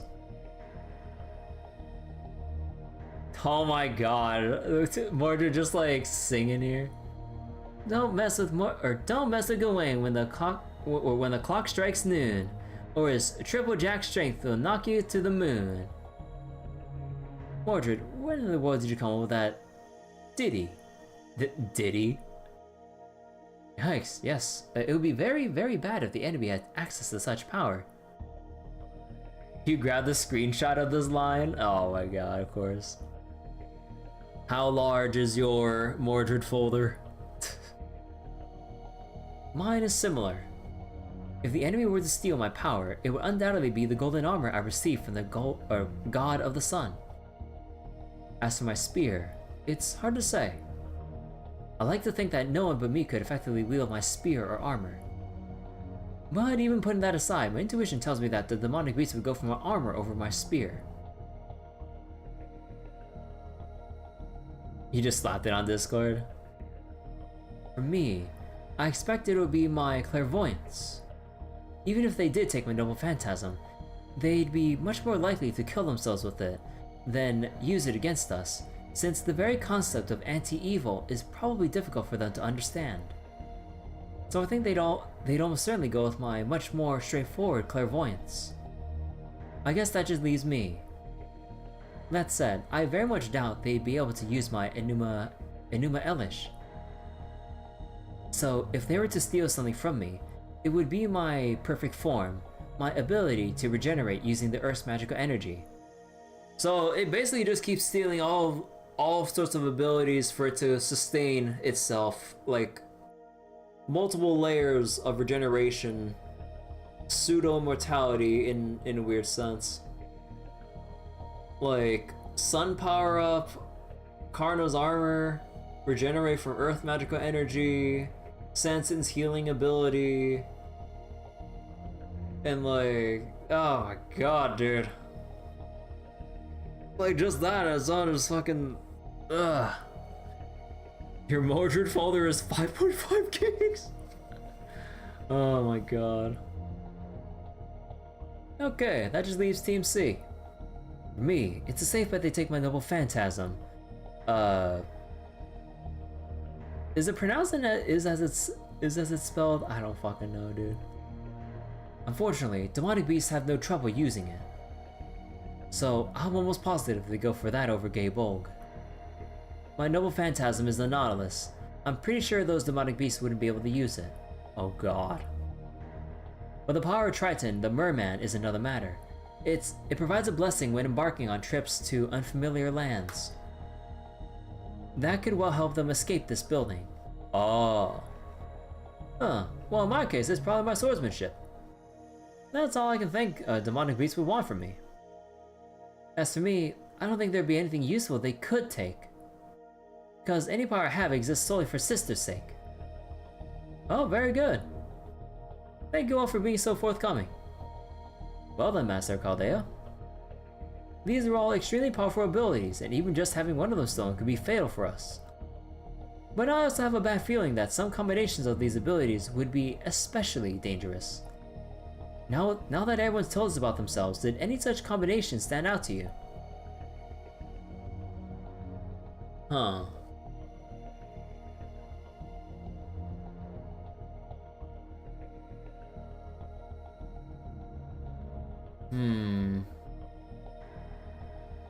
Which would be the much more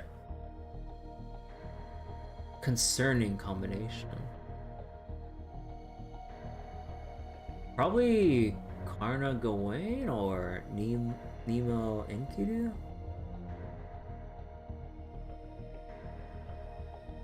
I don't mean to diss Saito like this, but you went for one on your part. Yeah, like concerning like Karna's and Gawain's connection with the sun, and then you know the armor and sun power up and everything.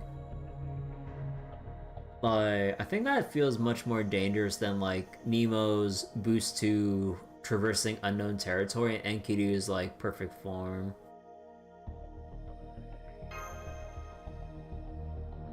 Oh yes, good point.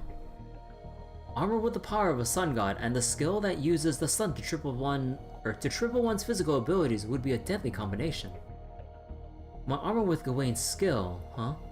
You're right, that would be dangerous. It's pretty funny since the two do fight in CCC. Oh. I'll say. I'm sure there are other bad combinations as well, but it looks like Karna and Gawain's would be the most dangerous by far. Then does that mean we can't join this fight? Oh no, not at all. It's only your combination of abilities that would be a problem. This means it's crucial that we save you and Karna for the fight against the very last demonic beast. You two will be the ones to deal with the you two will be the ones to deal with the final blow. Understood. Leave it to me. I can't wait to get started. Gawain was introduced in OG Extra, Karna in CCC. Ah. Now we just need to figure out where to put our less spectacular abilities. Okay, say it like it is. Less spectacular abilities? That's right. Take Saito Hajime's swordsmanship for example. Even if they did take it for themselves, do you really think those beasts could hold a sword? And then they grow swords for claws! Well, a sea fiend might. They could have one for each tentacle. Let me just see that. But it'd be hilarious. I'd actually think it would be much... wait. Oh my god, Medusa! They would absorb his motivation and then they'd be doomed. I actually think it would be more cute than funny. Just imagine them desperately trying to grip swords with their stubby limbs. Oh my god. I don't know about cute. This is freaking creepy to start, but yeah, I see your point. Basically, if we're gonna give them abilities either way, we should start with the ones they can't use, right? Or alternatively, we could save the abilities which are useless to them for the very end. Useless, huh? Nobukatsu.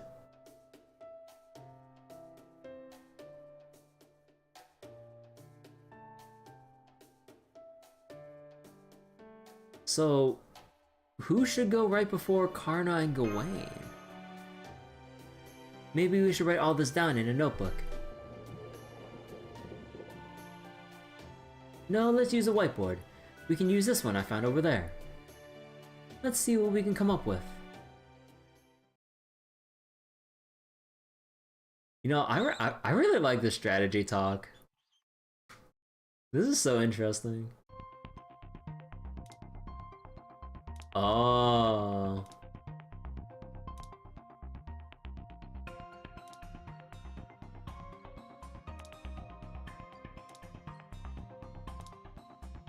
Oh.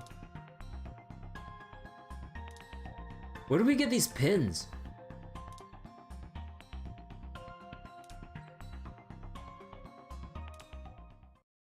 Oh my god, we're here forever.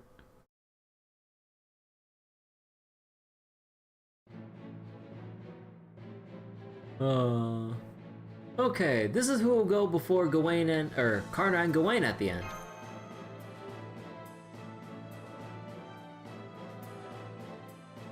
Gasp. Seriously? So who's gonna be like the lead up? No, we're not doing the daily messages from Arjuna.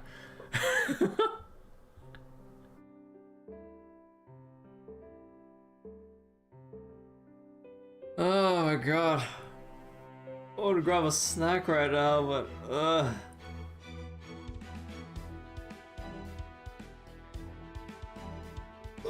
no, I need to press on. Not to actually play the game.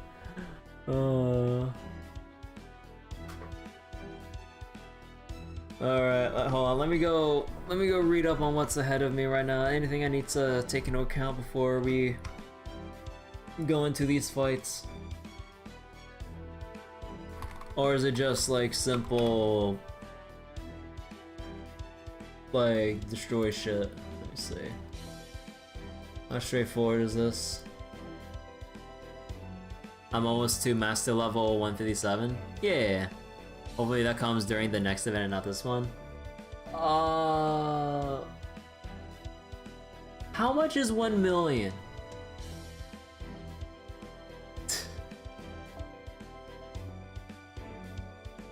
Okay, let's see. Day 7. Okay, so I'm not gonna read the exact thing, but there's a choice that comes up in the next one. Single way with berserkers. Okay, so just wipe that one, and you have like choices, and then the final one. Oh. Okay. Here's a list of teams for Tesla Fest. But yeah, thanks for the link. I'll probably bookmark it for later. Let me see. Oh, I can't make a copy? I guess I had a shortcut.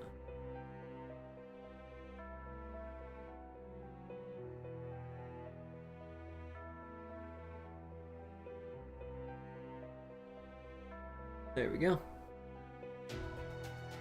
I remembered exactly when things changed. It was after the bait gave us knowledge. The bait? We gain power by taking it from others.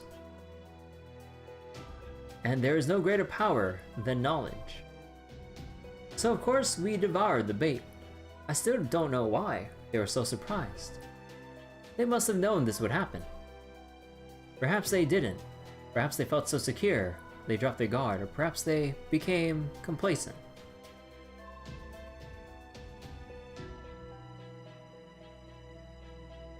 Oh, wait, is this like from the perspective of the demonic beast now?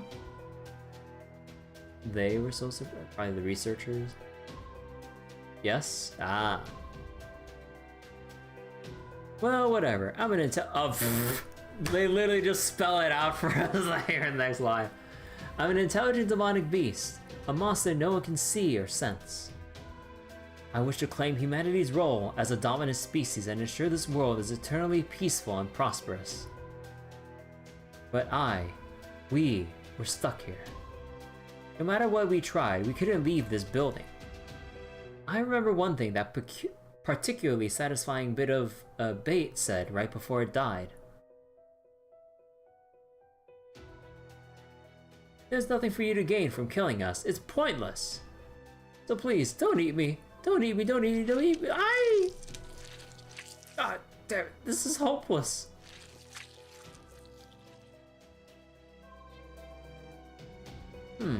So what should we do? We discussed it among ourselves and swiftly came to a conclusion. We will hold a Holy Grail War. We would summon heroic spirits, steal their power, and manifest the Holy Grail. This entire building is a giant magic energy collection device which only operates under certain conditions. The bait worked themselves to the bone to build it. Thanks to that, all we had to do was either devour the summoned heroic spirits or watch them fight. And we could collect their power for ourselves. But not only were the heroic spirits we summoned stronger than we believed possible, they were much more intelligent too. They refused to fight each other, they drove us off without killing us, they kept their trump cards to themselves. To make matters worse, they began competing to manifest the Holy Grail for themselves. Very well then, they've proven they're not merely bait, but a formidable obstacle we need to overcome. So we'll devour each other instead. We'll continue to grow stronger and eventually obtain the Holy Grail. I hope you're ready for a fight, heroic spirits, for we dominate the land, sea, and sky. Oh. Okay, they should be showing up any moment now. As you know, Master, neither I nor the servants who lost their powers will be joining this fight. Karna and Gawain will of course go last. And will also send in the servants you suggested right before them. However, aside from that, I expect you'll have to play it by ear some portion of the time. No pressure. Shush, Merlin, I'm stressed enough as it is. Oh, don't worry, I'll jump in with advice if and when I can. Alright, here they come. Hell yeah, time to mess these little shits up. If this is what fate has in store for us, I guess there's no running from it. Indeed. I do feel bad for them though, since they're only following the directives they were given. I was hoping we could find a way to end this without fighting them. But on my honor and these dark glasses, I can't afford to lose. That's right, I swear on these dark glasses. Itching to criticize Connor's choice of words. You demonic beasts have been comparing your capabilities and letting the superior ones survive. I can respect that. But that does not mean I can allow you to win. Karna and I will go last. In the name of the sun, we will incinerate them where they stand. Well, there goes nothing. You ready for this, Nobukatsu? Yes, I can do this. Probably. Well, I have to. And if you don't, you'll never be able to look at your if you don't, you'll never be able to look your sister in the eye again. Ah! I hope we know what we're doing. We'll just have to do the best we can. Good luck, everyone. I'm counting on you. And so it began. An epic battle between 3 demonic beasts who would rule the land, sea, and sky, and 15 heroic spirits sworn to stop them. The battle not unlike the clay pot Kudoku curse of the Far East.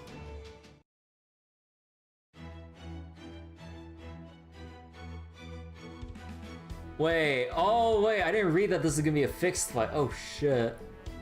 But now we got 2. Oh. I didn't read that part of the description.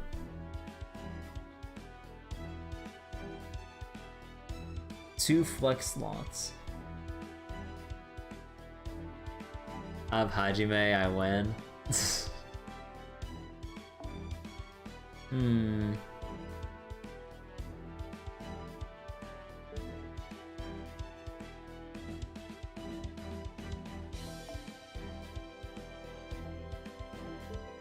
Actually, let's see. Oh, I can't even like... Oh, I can't even like shift anyone around. Oh.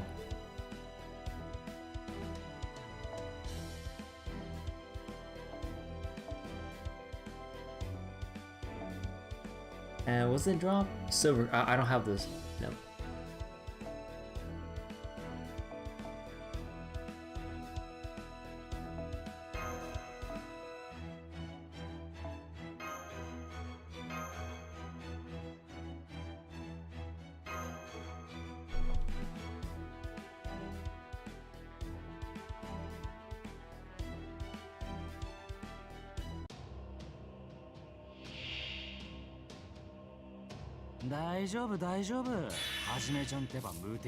Must be defeated first.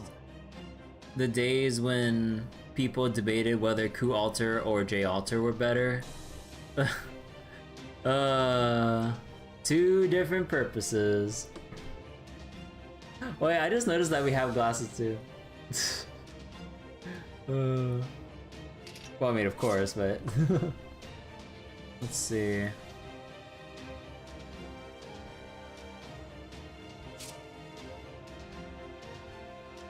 They have the same purpose? Oh.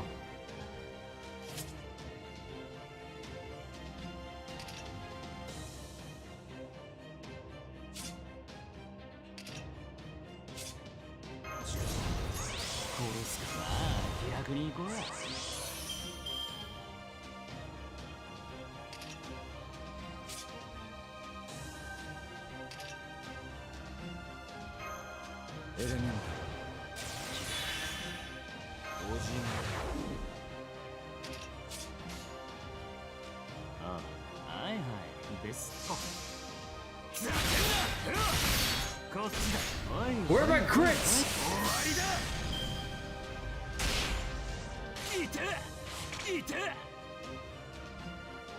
Should have brought Caster Artoria instead? That's fine.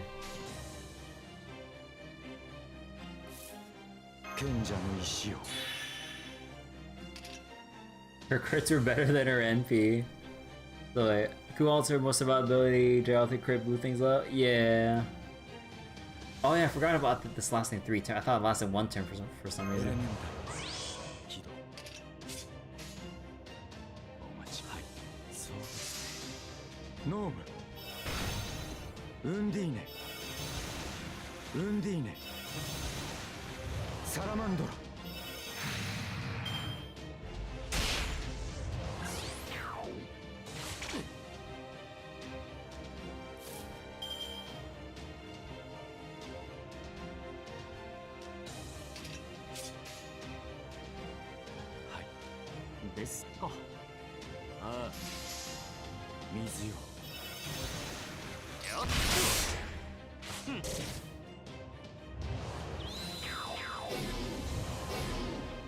Oh, the petrify!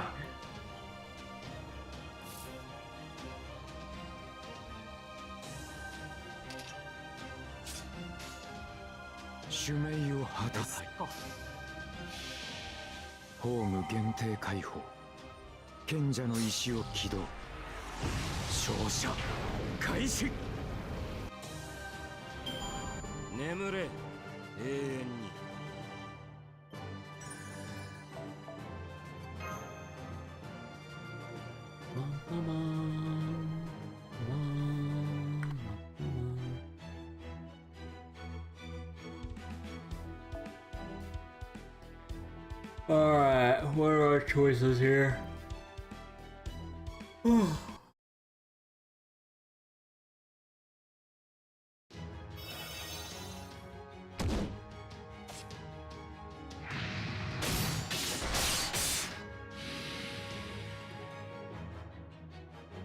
We got it, but...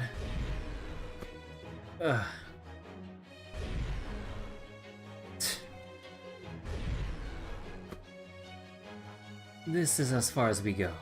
The rest is up to you. The Sea Fiend's gone, so we don't have to worry about them using swords.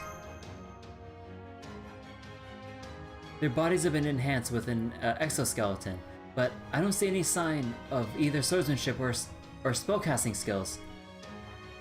Great, it worked. Alright guys, it's all up to you now. Understood. It's not inherently wrong to take your strength from others. Humans do that as well in a way. But you demonic beasts have taken it a bit too far. And one more thing. What? It's unwise to absorb powers you don't fully understand. You may regret having done so. Hey, demonic beast. One last bit of advice before you bite the big one. That exoskeleton you stole from me was made from was made from the bone of a sea monster named okay, I didn't pronounce. Okay, I'm looking this up mid cutscene.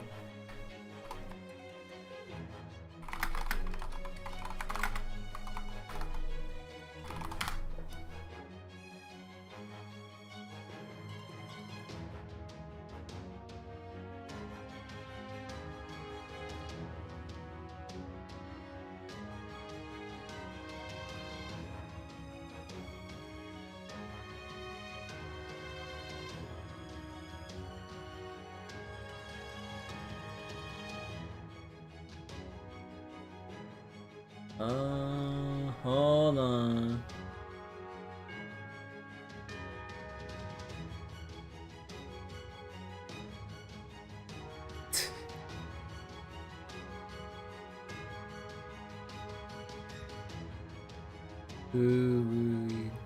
We gotta roll the double R. I am not good at smoothly rolling my R's.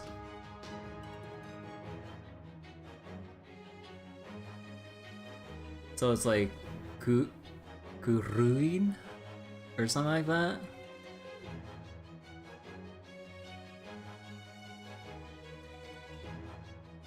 Exactly like that. Ah, we did it. Not to never say it again. It's damn durable, sure, but of course, there's a drawback. If you thought you'd still be flying around all zippy and agile, you got another thing coming. The only way you're getting back in the air is by ditching that power altogether. Of course, if you could do that, you'd probably already have done it. It's exactly as we thought. They only know how to take. This is what endless hunger gets you. They can't discard their power or give it away. Now they have to carry magecraft and swordsmanship that's entirely useless to them. The ability to fly and the ability to fortify yourself with heavy armor are both great, but that doesn't mean they go well together. They're basically no better off now than when it started. They're still very durable though. Well, Kirby, who are you going to send in next?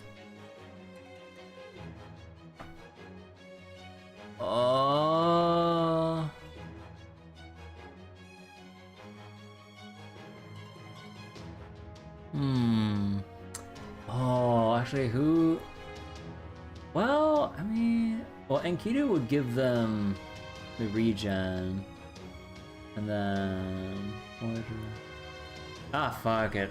Mordor, Arjuna, and Nemo, you're up. Ah, yeah! Finally my turn to kick some monster ass. Understood. I won't let them get away. You got it, Master. You things can take my blessing from me, but that doesn't mean you'll be going anywhere.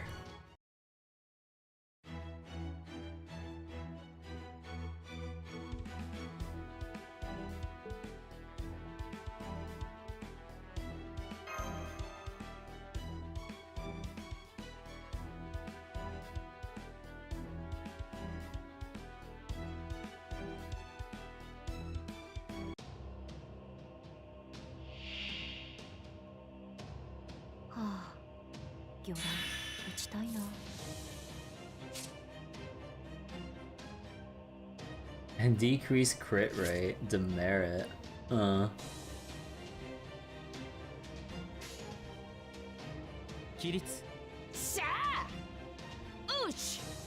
Careless miss.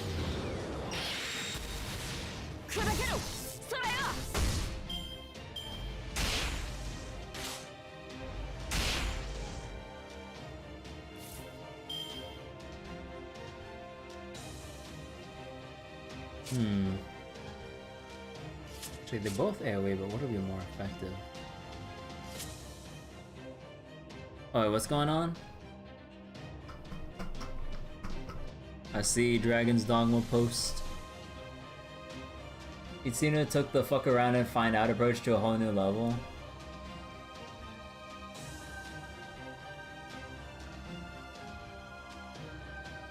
What?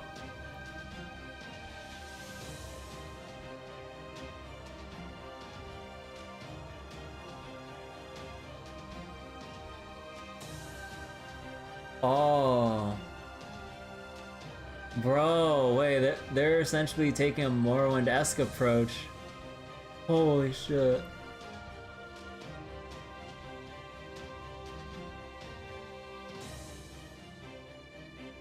Bro, that, like, they... Oh.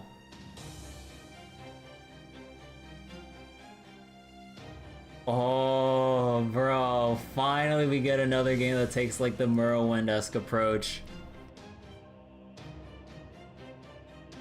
You can at least bring them back if you're quick enough and rich. Have you enough wake stones in stock to revive every NPC? But yeah, wait, that dude, that's so... Oh my god. So that'll make it that much more nerve-wracking if you don't have any stones, wake stones on you. Or even then, it's like, how much do you value the life of someone else? Now that's like a hell of a moral dilemma, like an emergent moral dilemma in Dragon's Dogma. What the fuck? It's like, how much do you value your own safety net of an extra life over keeping someone else alive? It's like, are you gonna be like that selfish, going like, they don't really give me anything for this quest, so fuck them, they can stay dead. Versus like, oh no, I need them alive. Like, I need them for this instead of like, I want them alive, or depending. Bro, that is so interesting, like from a player experience perspective. Holy shit. Bro. I forget. Did Arjuna have storage HP? Wait, did he have a thing to give crit stars? That's gather, right? Oh, actually, no. This thing had it, right? No, that's remove buffs. This was the... Oh, that was the thing that granted it. Wait, what did Nemo do? Near water. Got an NP gauge. Getting crit stars. Okay.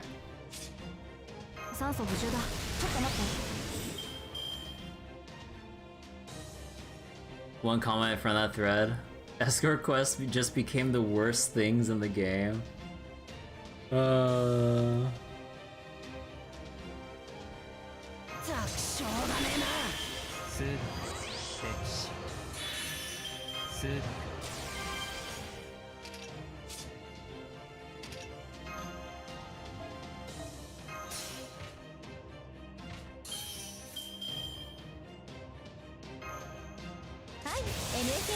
Oh, I didn't need to add that. 失礼こちらの話ですケアレスミス不勉強落第追試開始一斉掃除Oh.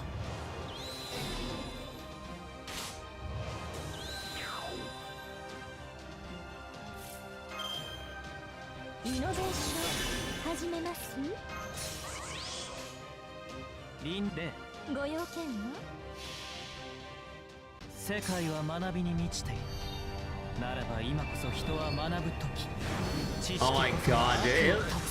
His NP looks so ridiculous with his casual glasses outfit.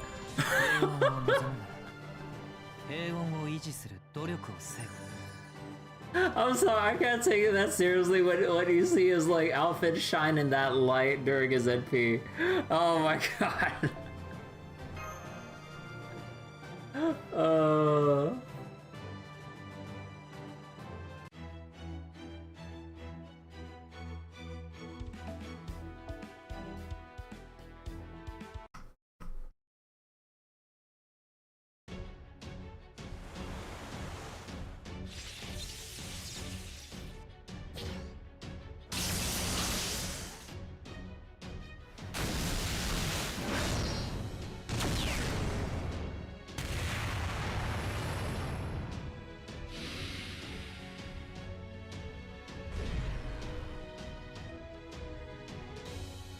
My physical strength may be unmatched, and my clairvoyance may be all-seeing. But gaining both at once does far more harm than good. The strength negates your ability to fly, and clairvoyance lets you see so much that you can no longer focus on what matters. And my blessing won't be of any use unless you manage to win this battle, which you won't. Okay, that's all of our shots fired. The rest is up to you, little bro. Don't screw it up. Did you call me little bro? Only sister gets to call me that. But fine, I'll do it, damn it. Don't forget sisters, master. I'm counting on you to help me out. It's me we're talking about here, you know? Little bro's upset. Don't worry. We'll all help you as necessary. Fine with me. I'm not against that sort of thing. While we're at it, Nobukatsu, how about saying something to get us fired up? You're springing this on me now? Oh, come on. I'm Oda Nobukatsu, the younger brother of Oda Nobunaga, the Demon King of the Sixth Heaven. Let's, do this thing. Not the most encouraging start, is it? Well, he did his best. Okay.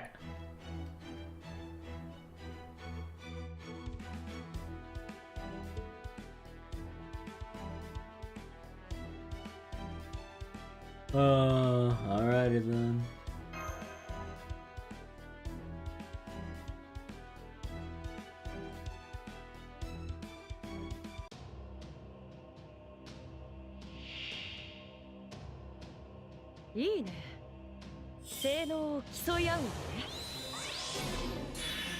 On stun.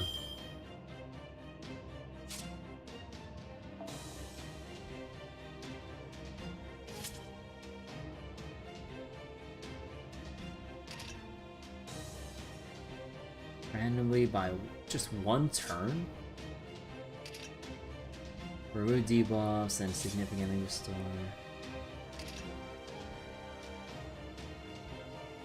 Crit stars each turn, crit strength. What does it do again? Confusion, skill seal.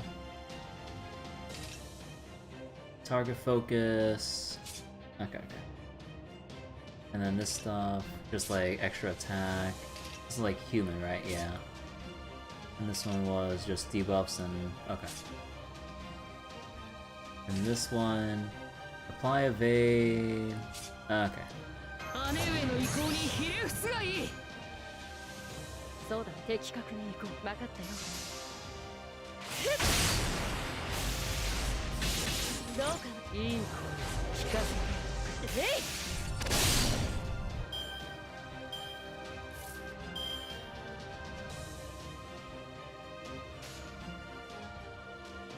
Sanson is actually really neat.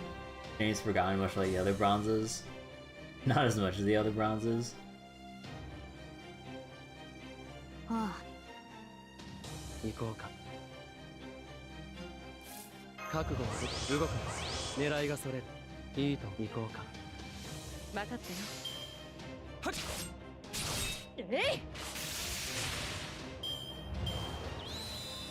Meaningless blessing.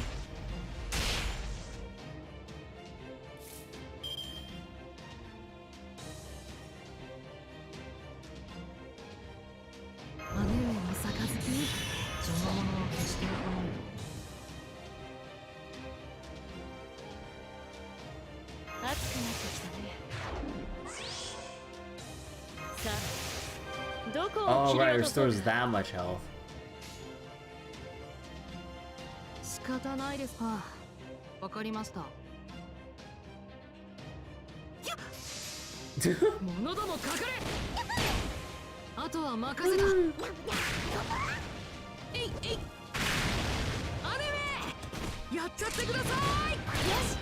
Oh my god, just like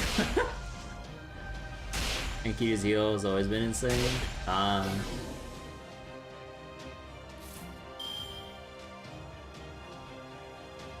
Never used Nobukatsu before? I only used Nobukatsu like with a case scope. So I just went for that instant NP which sacrifices her. Or him. So, yeah. Man, dude, why is this only a 1-turn buff? God damn. そうだ、分かったよ。的確に行こ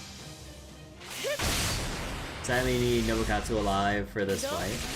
う。いい声聞かせてやる。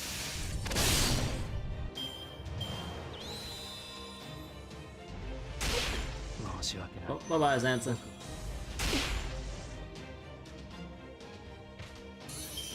So wait, let me see. Did I miss something? Oh. Oh, NP seal. Oh.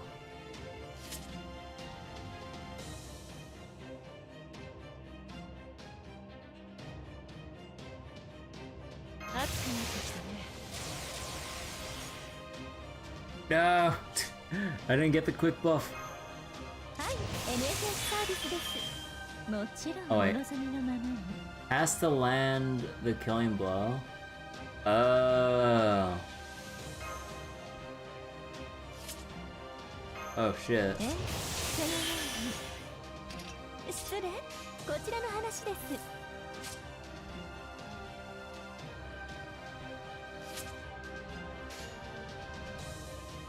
ご用件はそうだね。的確に行こう。バック。えい。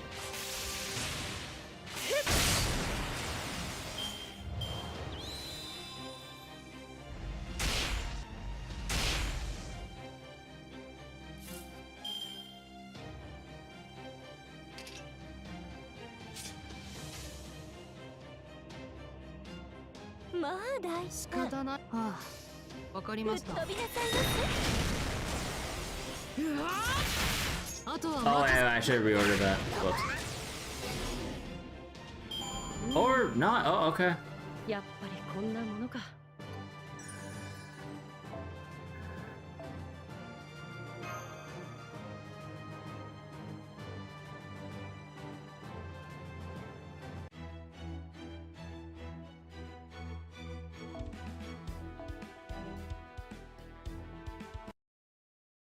The low tier god speech. Time to finish this.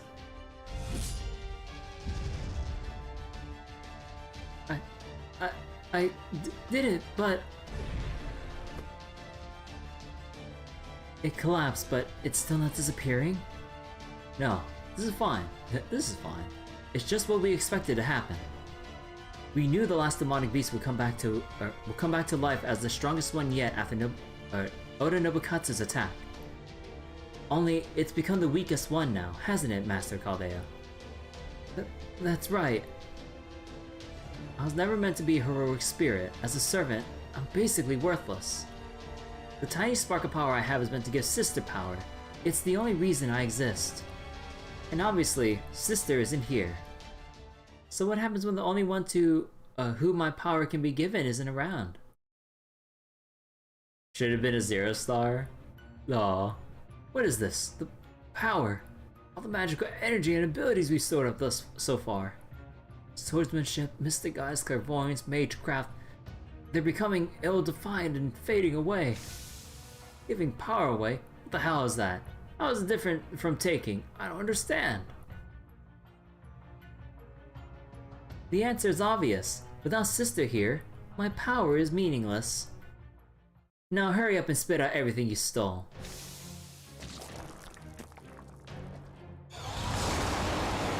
Oh. So once again, a fight in the Nastiverse ends due to weird bullshit with people's powers. Yeah. Although when you have like so many like historical or mythological figures all in one place like this with all the like weird ass concepts and other rules and laws, like yeah, like it's kind of just a given just how weird bullshit it all like comes together. It's starting to transform. This must be its final form. the culmination of the Kuroku curse. But it's also severely weakened. This might just be... That's right, I can see a path to victory now. Alright, you two. Master, bring it home. Oh yes, that's exactly what I plan to do. Agreed. You all worked hard to hand us this baton. It would be a tremendous disgrace if we failed to cross the finish line now. You would say this event was above average? Oh yeah, like, I kinda like a lot of the... like... what was it? I just like a lot of the character, like, interaction with everyone this event so far. And then, like, all the strategy talk about... like, the strategy talk about how to, like, figure out the demonic beasts and, like, how to, like, work around them. Like, to me, I found it very interesting, so I like this. I am Gawain, Knight of the Sun and member of the Round Table. Have at you! This is far too heavy a burden for me to carry, but it is, above all, a great honor. Know the mercy of the King of Gods. I am Karna. My spear is nothing less than violence itself. Prepare yourself, cursed creature of Kuroku. Who would claim the crown of dominance? You will go no further. Let's do this. Understood.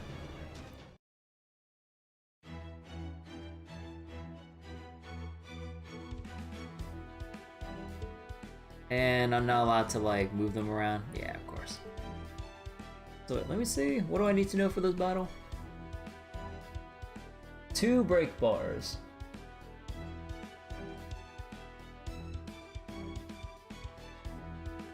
Oh. Okay, so we can't exactly bum rush it just yet.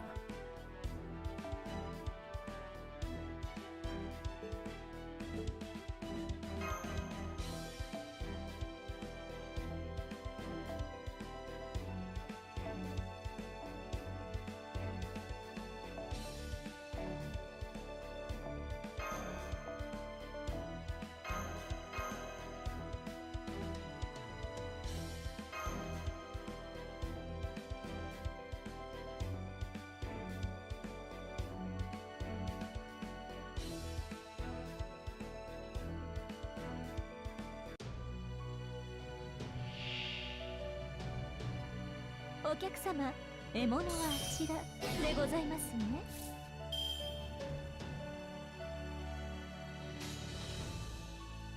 問題ない。受けたまわりました。まあ大変。炎よ。吹っ飛びなさいま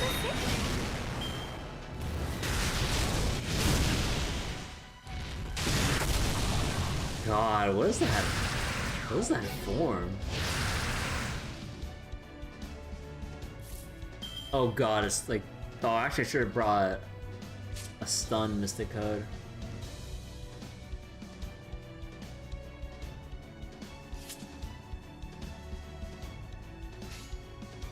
承知し問題あ小手調べといくか遅い言葉はその天命に決別しろ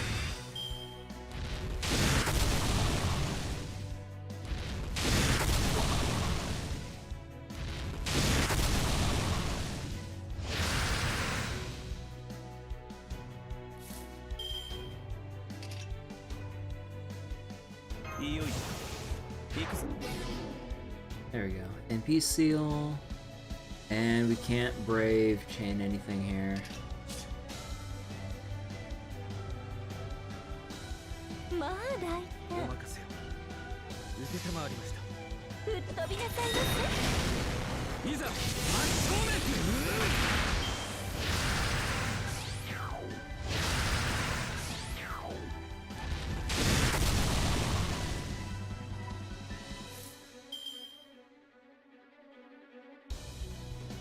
念には念だ悪く細かすぎるとは思うイノベーション始めます。そのように。はい、NFS サービスです。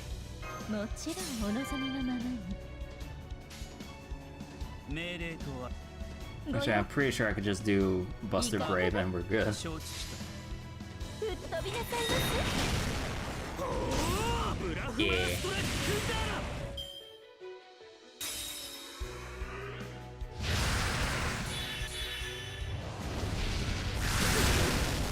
Oh.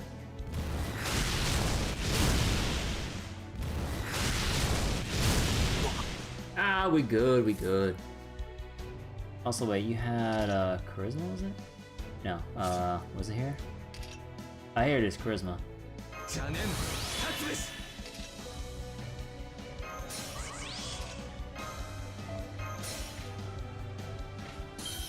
さてここからだどう思うなん僕の力じゃないさ問題は神々の王の慈悲を知れ絶滅とはこの一筋インドライオ活目しろやり尽くせバサビーシャッティ是非なし遅い Oh, the screen's turning orange because of my night mode. 言葉はその天命に決別し Oh, there we go. ろ We 良い did 試合 it. でしたあなたに感謝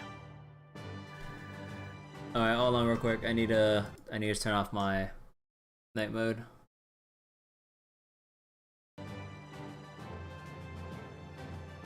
Karna grabbed the sun and turned on night mode.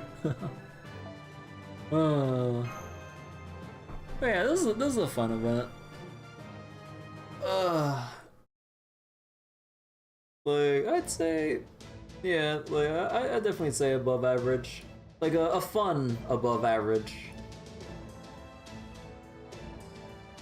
There!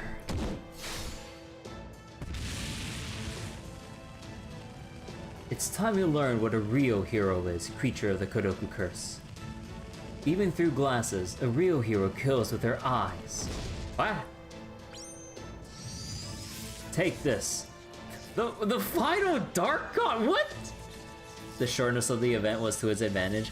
Yeah, because of how short the event was, like, it doesn't really feel it outstays its welcome. So that's much appreciated. Like, if this dragged on to be much longer than what it was, then we'd be kind of bumping down our score of it. Cause it'd still have the cool stuff, but then it'd be like, okay, it's like, are we kind of like done? There's always so much you can work with this premise, honestly. Adjust glasses. Oh, you did it! It's vanishing as we speak. Not so much as a peep at the end. I guess that's that. Just watch there be survivors somewhere, like in those shitty cut-rate horror flicks. No, there aren't. I saw everything before my clairvoyance with glasses was taken. Worry not. There are no more living demonic beasts in this building.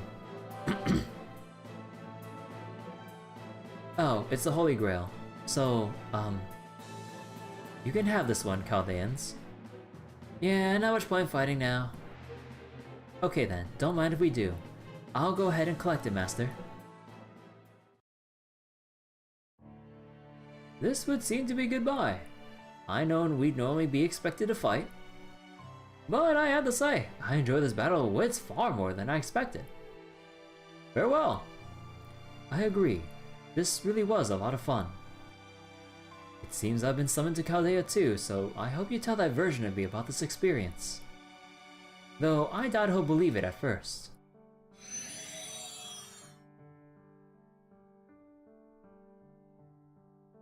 It seems this is it for us too. You know, for Singularity Repair, this was fairly fun. Guess we'd better be on our way then. I would have liked to take the Holy Grail with us, but oh well. Oh, what are you gonna do with the Holy Grail? Nah, that's how things go sometimes. Well, see you later. Hope we get a chance to fight again sometime.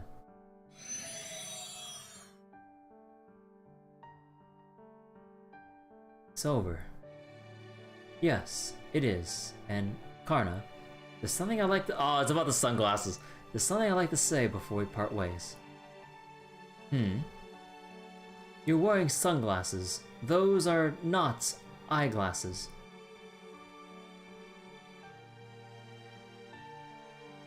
You may be right, I suppose. I'm glad you understand. Okay, like nothing more out of that, okay. It all makes sense now. No wonder everything was so dark. Oh my god.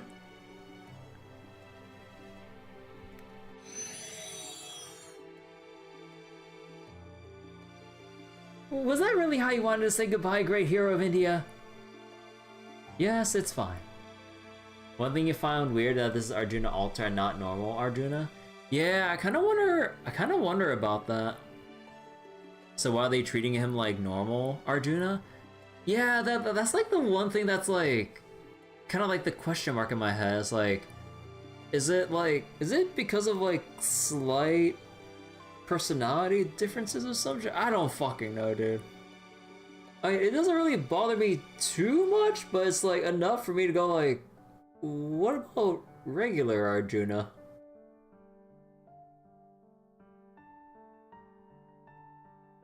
We don't always need words to express how we feel. Maybe it's because normal Arjuna sucks gameplay wise and Arjuna's meta top dog. Yeah, let's go with that.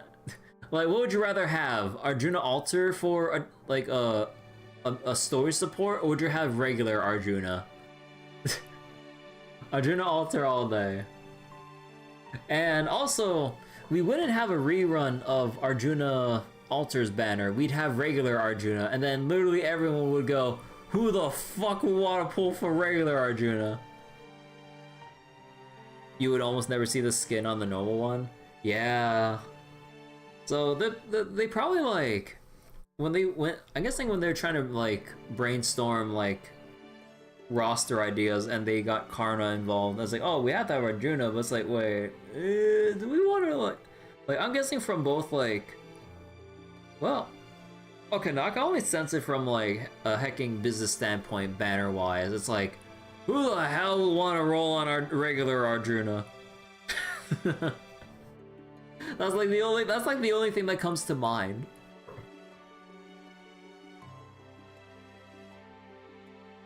It's still weird because he's not talking like Arjuna Alter. Yeah, it's a bit different to say the very least. We don't always need words to express how we feel. Now that we got the Holy Grail, we just gotta get ready to head back. This is a real pain in the ass. The Holy Grail, huh? What's up? Oh, it's just, well, the reason I wanted the Holy Grail in the first place is that I was hoping my empire, which died with me, could have ended more peacefully. Hey Wiz, how you doing? That's why I was summoned here, and why I so flawlessly ended that first battle. Sometimes things just don't go how you want. Oh yeah, of course not. Everyone has their own struggles to overcome in pursuit of happiness, and I do mean everyone. So, how do you think you're gonna pull that off for an entire country? You may be right. Still, it's always a tragedy when an entire nation falls to ruin. In that sense, I had to agree with the mages who ran this building. Maintaining peace, or I suppose order, may be a lot of work for very little return. But it's a beautiful goal. I don't get it. I see. Well, I hope the day will come when you see just how wonderful peace can truly be. Right, it looks like it's time for me to go too. This was fun. I hope to see you all again someday. The next time we meet may be as enemies or as allies. But either way, I'll still be seeking peace.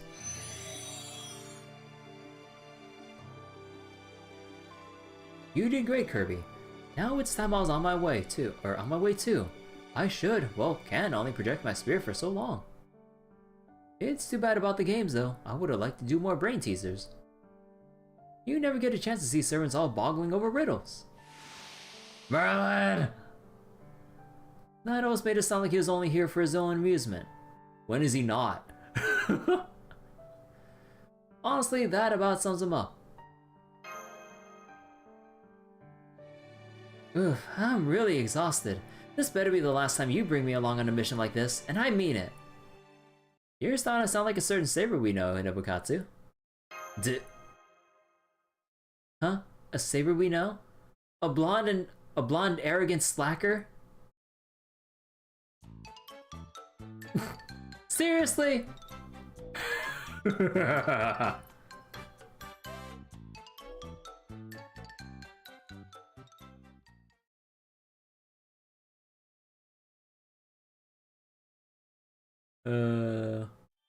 And now we have like the final bit, right? Yeah. Yeah, epilogue time. How long is this one theoretically? 5-minute estimate read, so probably a little bit longer. A comparison bad enough to light a fire under you.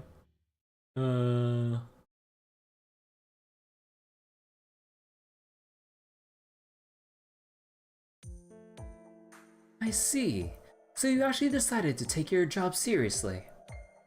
Well, yeah, of course. I didn't want to come up short if I was compared to everyone else. No one wants to be Jason. Huh. Looks like you still have a lot to learn about the art of slacking. Okay, these are the rules of a true slacker. 1. No help. Wait. No helping look for embers or treasure. 2. If you get a chance, you need to run away as fast as you possibly can. Even Jason would prefer to be Herc. 3. Never work a real job, no matter what. 4. Use whatever excuse you can come up with to slack off. What? Why are you looking at me like, huh? Behind me? 5. We found you. Oh no. 6. We drag you off by the scruff of your neck. Rrrr. Hey, let me go! Damn it! I just want to enjoy the easy life! Let's all do our best, everyone. You know, working sounds pretty good.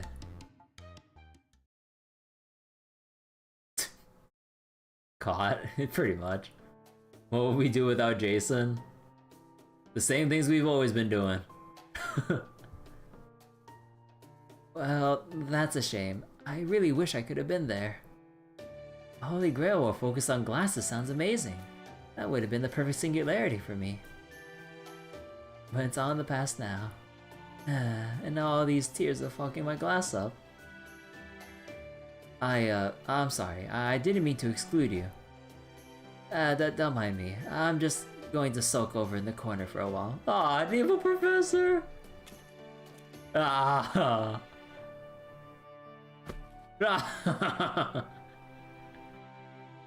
Oh, Captain made Professor cry! This is my fault? Nemo, how could you? I know it's nothing new at this point, but man, this room is it's just all kinds of gaudy, isn't it? You think? I'm kinda used to it by now. So, you're really telling me Nobukatsu of all people dealt the decisive blow? Master told me the same thing, but I mean, I'm still struggling to believe it. Oh yeah, it's totally true. You ought to give him a pat on the back, His finisher was a thing of beauty. I don't know how to direct. I don't know how direct I want to be with praising him, especially when he only just started standing on his own 2 feet. Ah, well, maybe a little wouldn't hurt. Maybe sound like good thing you're so weak, huh, Nobukatsu?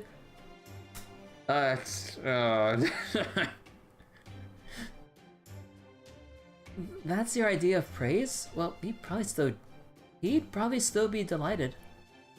I mean, yeah, he's pretty thrilled anytime I give him any attention at all. Intellectual games with glasses, huh? All the strategy stuff aside, you must have looked pretty stupid wearing them. Oh, I think they looked alright on me. What do you think, Okita? Honestly, I can see glasses looking good on you.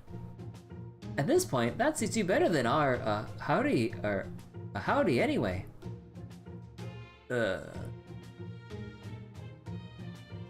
Maybe I ought to mix it up once in a while.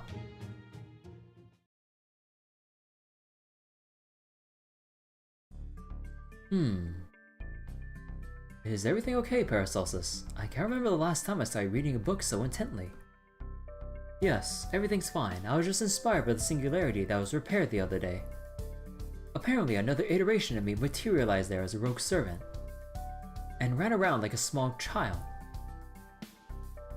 And even wore glasses. Glasses? I'm sorry, wait a moment. What do you mean, ran around like a small child? Hard as it is to believe, it seems I partook in a vigorous game of tag. I see, that is hard to believe. Indeed. But if that was what the situation called for, then I could see myself running around as fast as I could. So that's why. You're reading a book about track and field. Bruh. I see. You know it's difficult for servants to enhance their physical abilities, but you thought you might at least be able to learn to move a little better. I can understand your logic, but wouldn't actual experience be more helpful than reading a book in a case like that? Absolutely, but unfortunately, I don't know who I could ask to teach me. I have a saber friend who runs very fast. Depending on their mood, they may not be receptive to giving lessons, but we can certainly try our luck. I see. I'm a little nervous about this, but alright. Let's go talk to them. A little? I'm rather, more than a little nervous.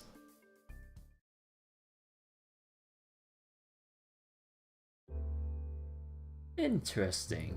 Peacekeeping demonic beasts, huh?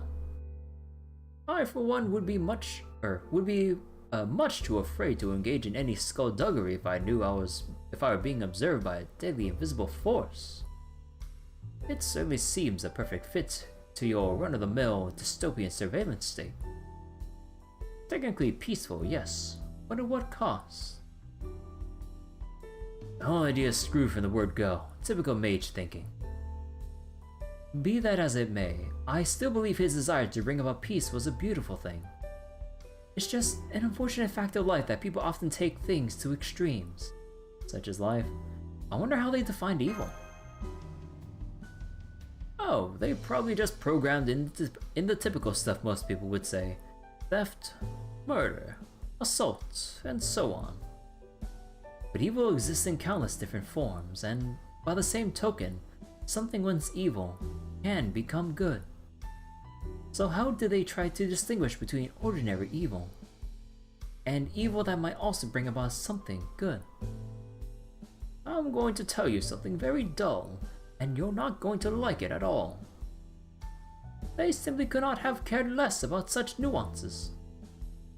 Those engaged in large-scale plotting, such things are at best to be ignored.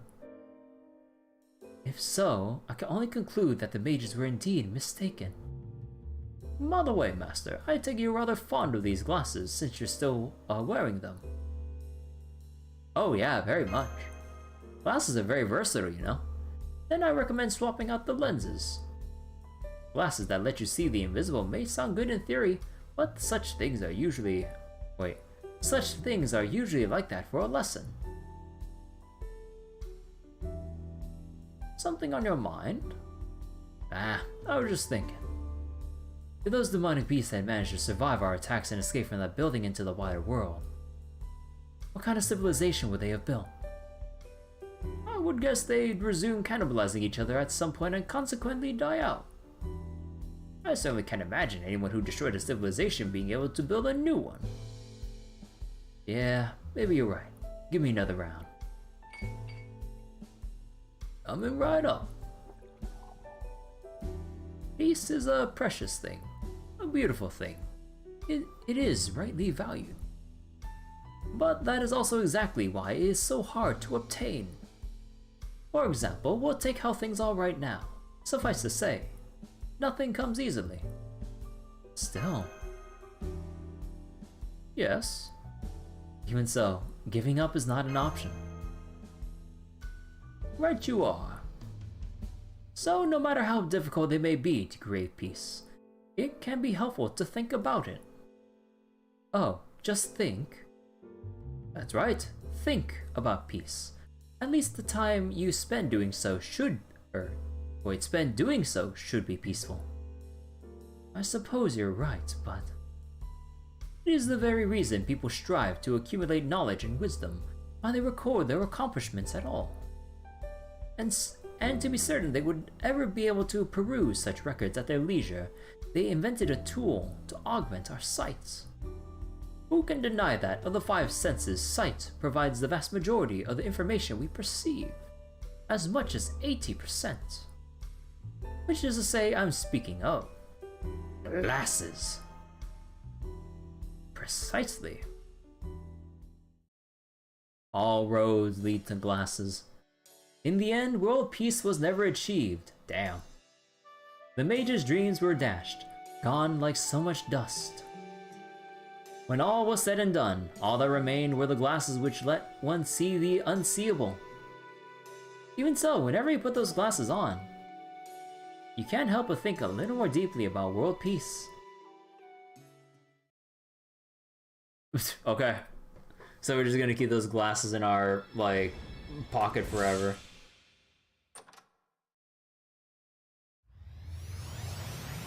Not like, I don't think they'd be able to do much otherwise, I guess, but... it'd be funny if those glasses ever came back. Seeing eyeglass to eyeglass. Oh, and then there's the 90 plus. I'm tired and done for tonight. Gouda now canonically has something low-key powerful in their pocket. Yeah, bro, I better see these glasses come up in any way, shape, or form just for shits and giggles, or even like that rare, like, important story moment. He's got ear too, but he's pretty sleepy too. Same. Invisibility, massive advantage, and we can now negate it. Yeah, it's like, it'd be kind of ridiculous to kind of like not bring it back, or at least like, you know, remind us that we have it in any way, shape, or form. Ugh, alright. Let me go turn off the capture and everything. I am ready for bed. Alright, so that'll be it for tonight. Oh, honestly, I had fun reading the White Day event. You know, not the greatest, but definitely, like, definitely fun. Alright, so let me check a thing real quick, or do I just want to head straight to bed? Let me see. Oh, heck, guys, I think I just go straight to sleep. Like, yeah, I really need like a night of proper sleep or something. Alright, so I'm gonna go end it here, both on YouTube and Twitch and stuff. Thanks for watching, everyone. Hope you all be ready for Dragon's Dogma tomorrow with more Bitter Black Isle stuff. And I'll see you all later. Bye-bye.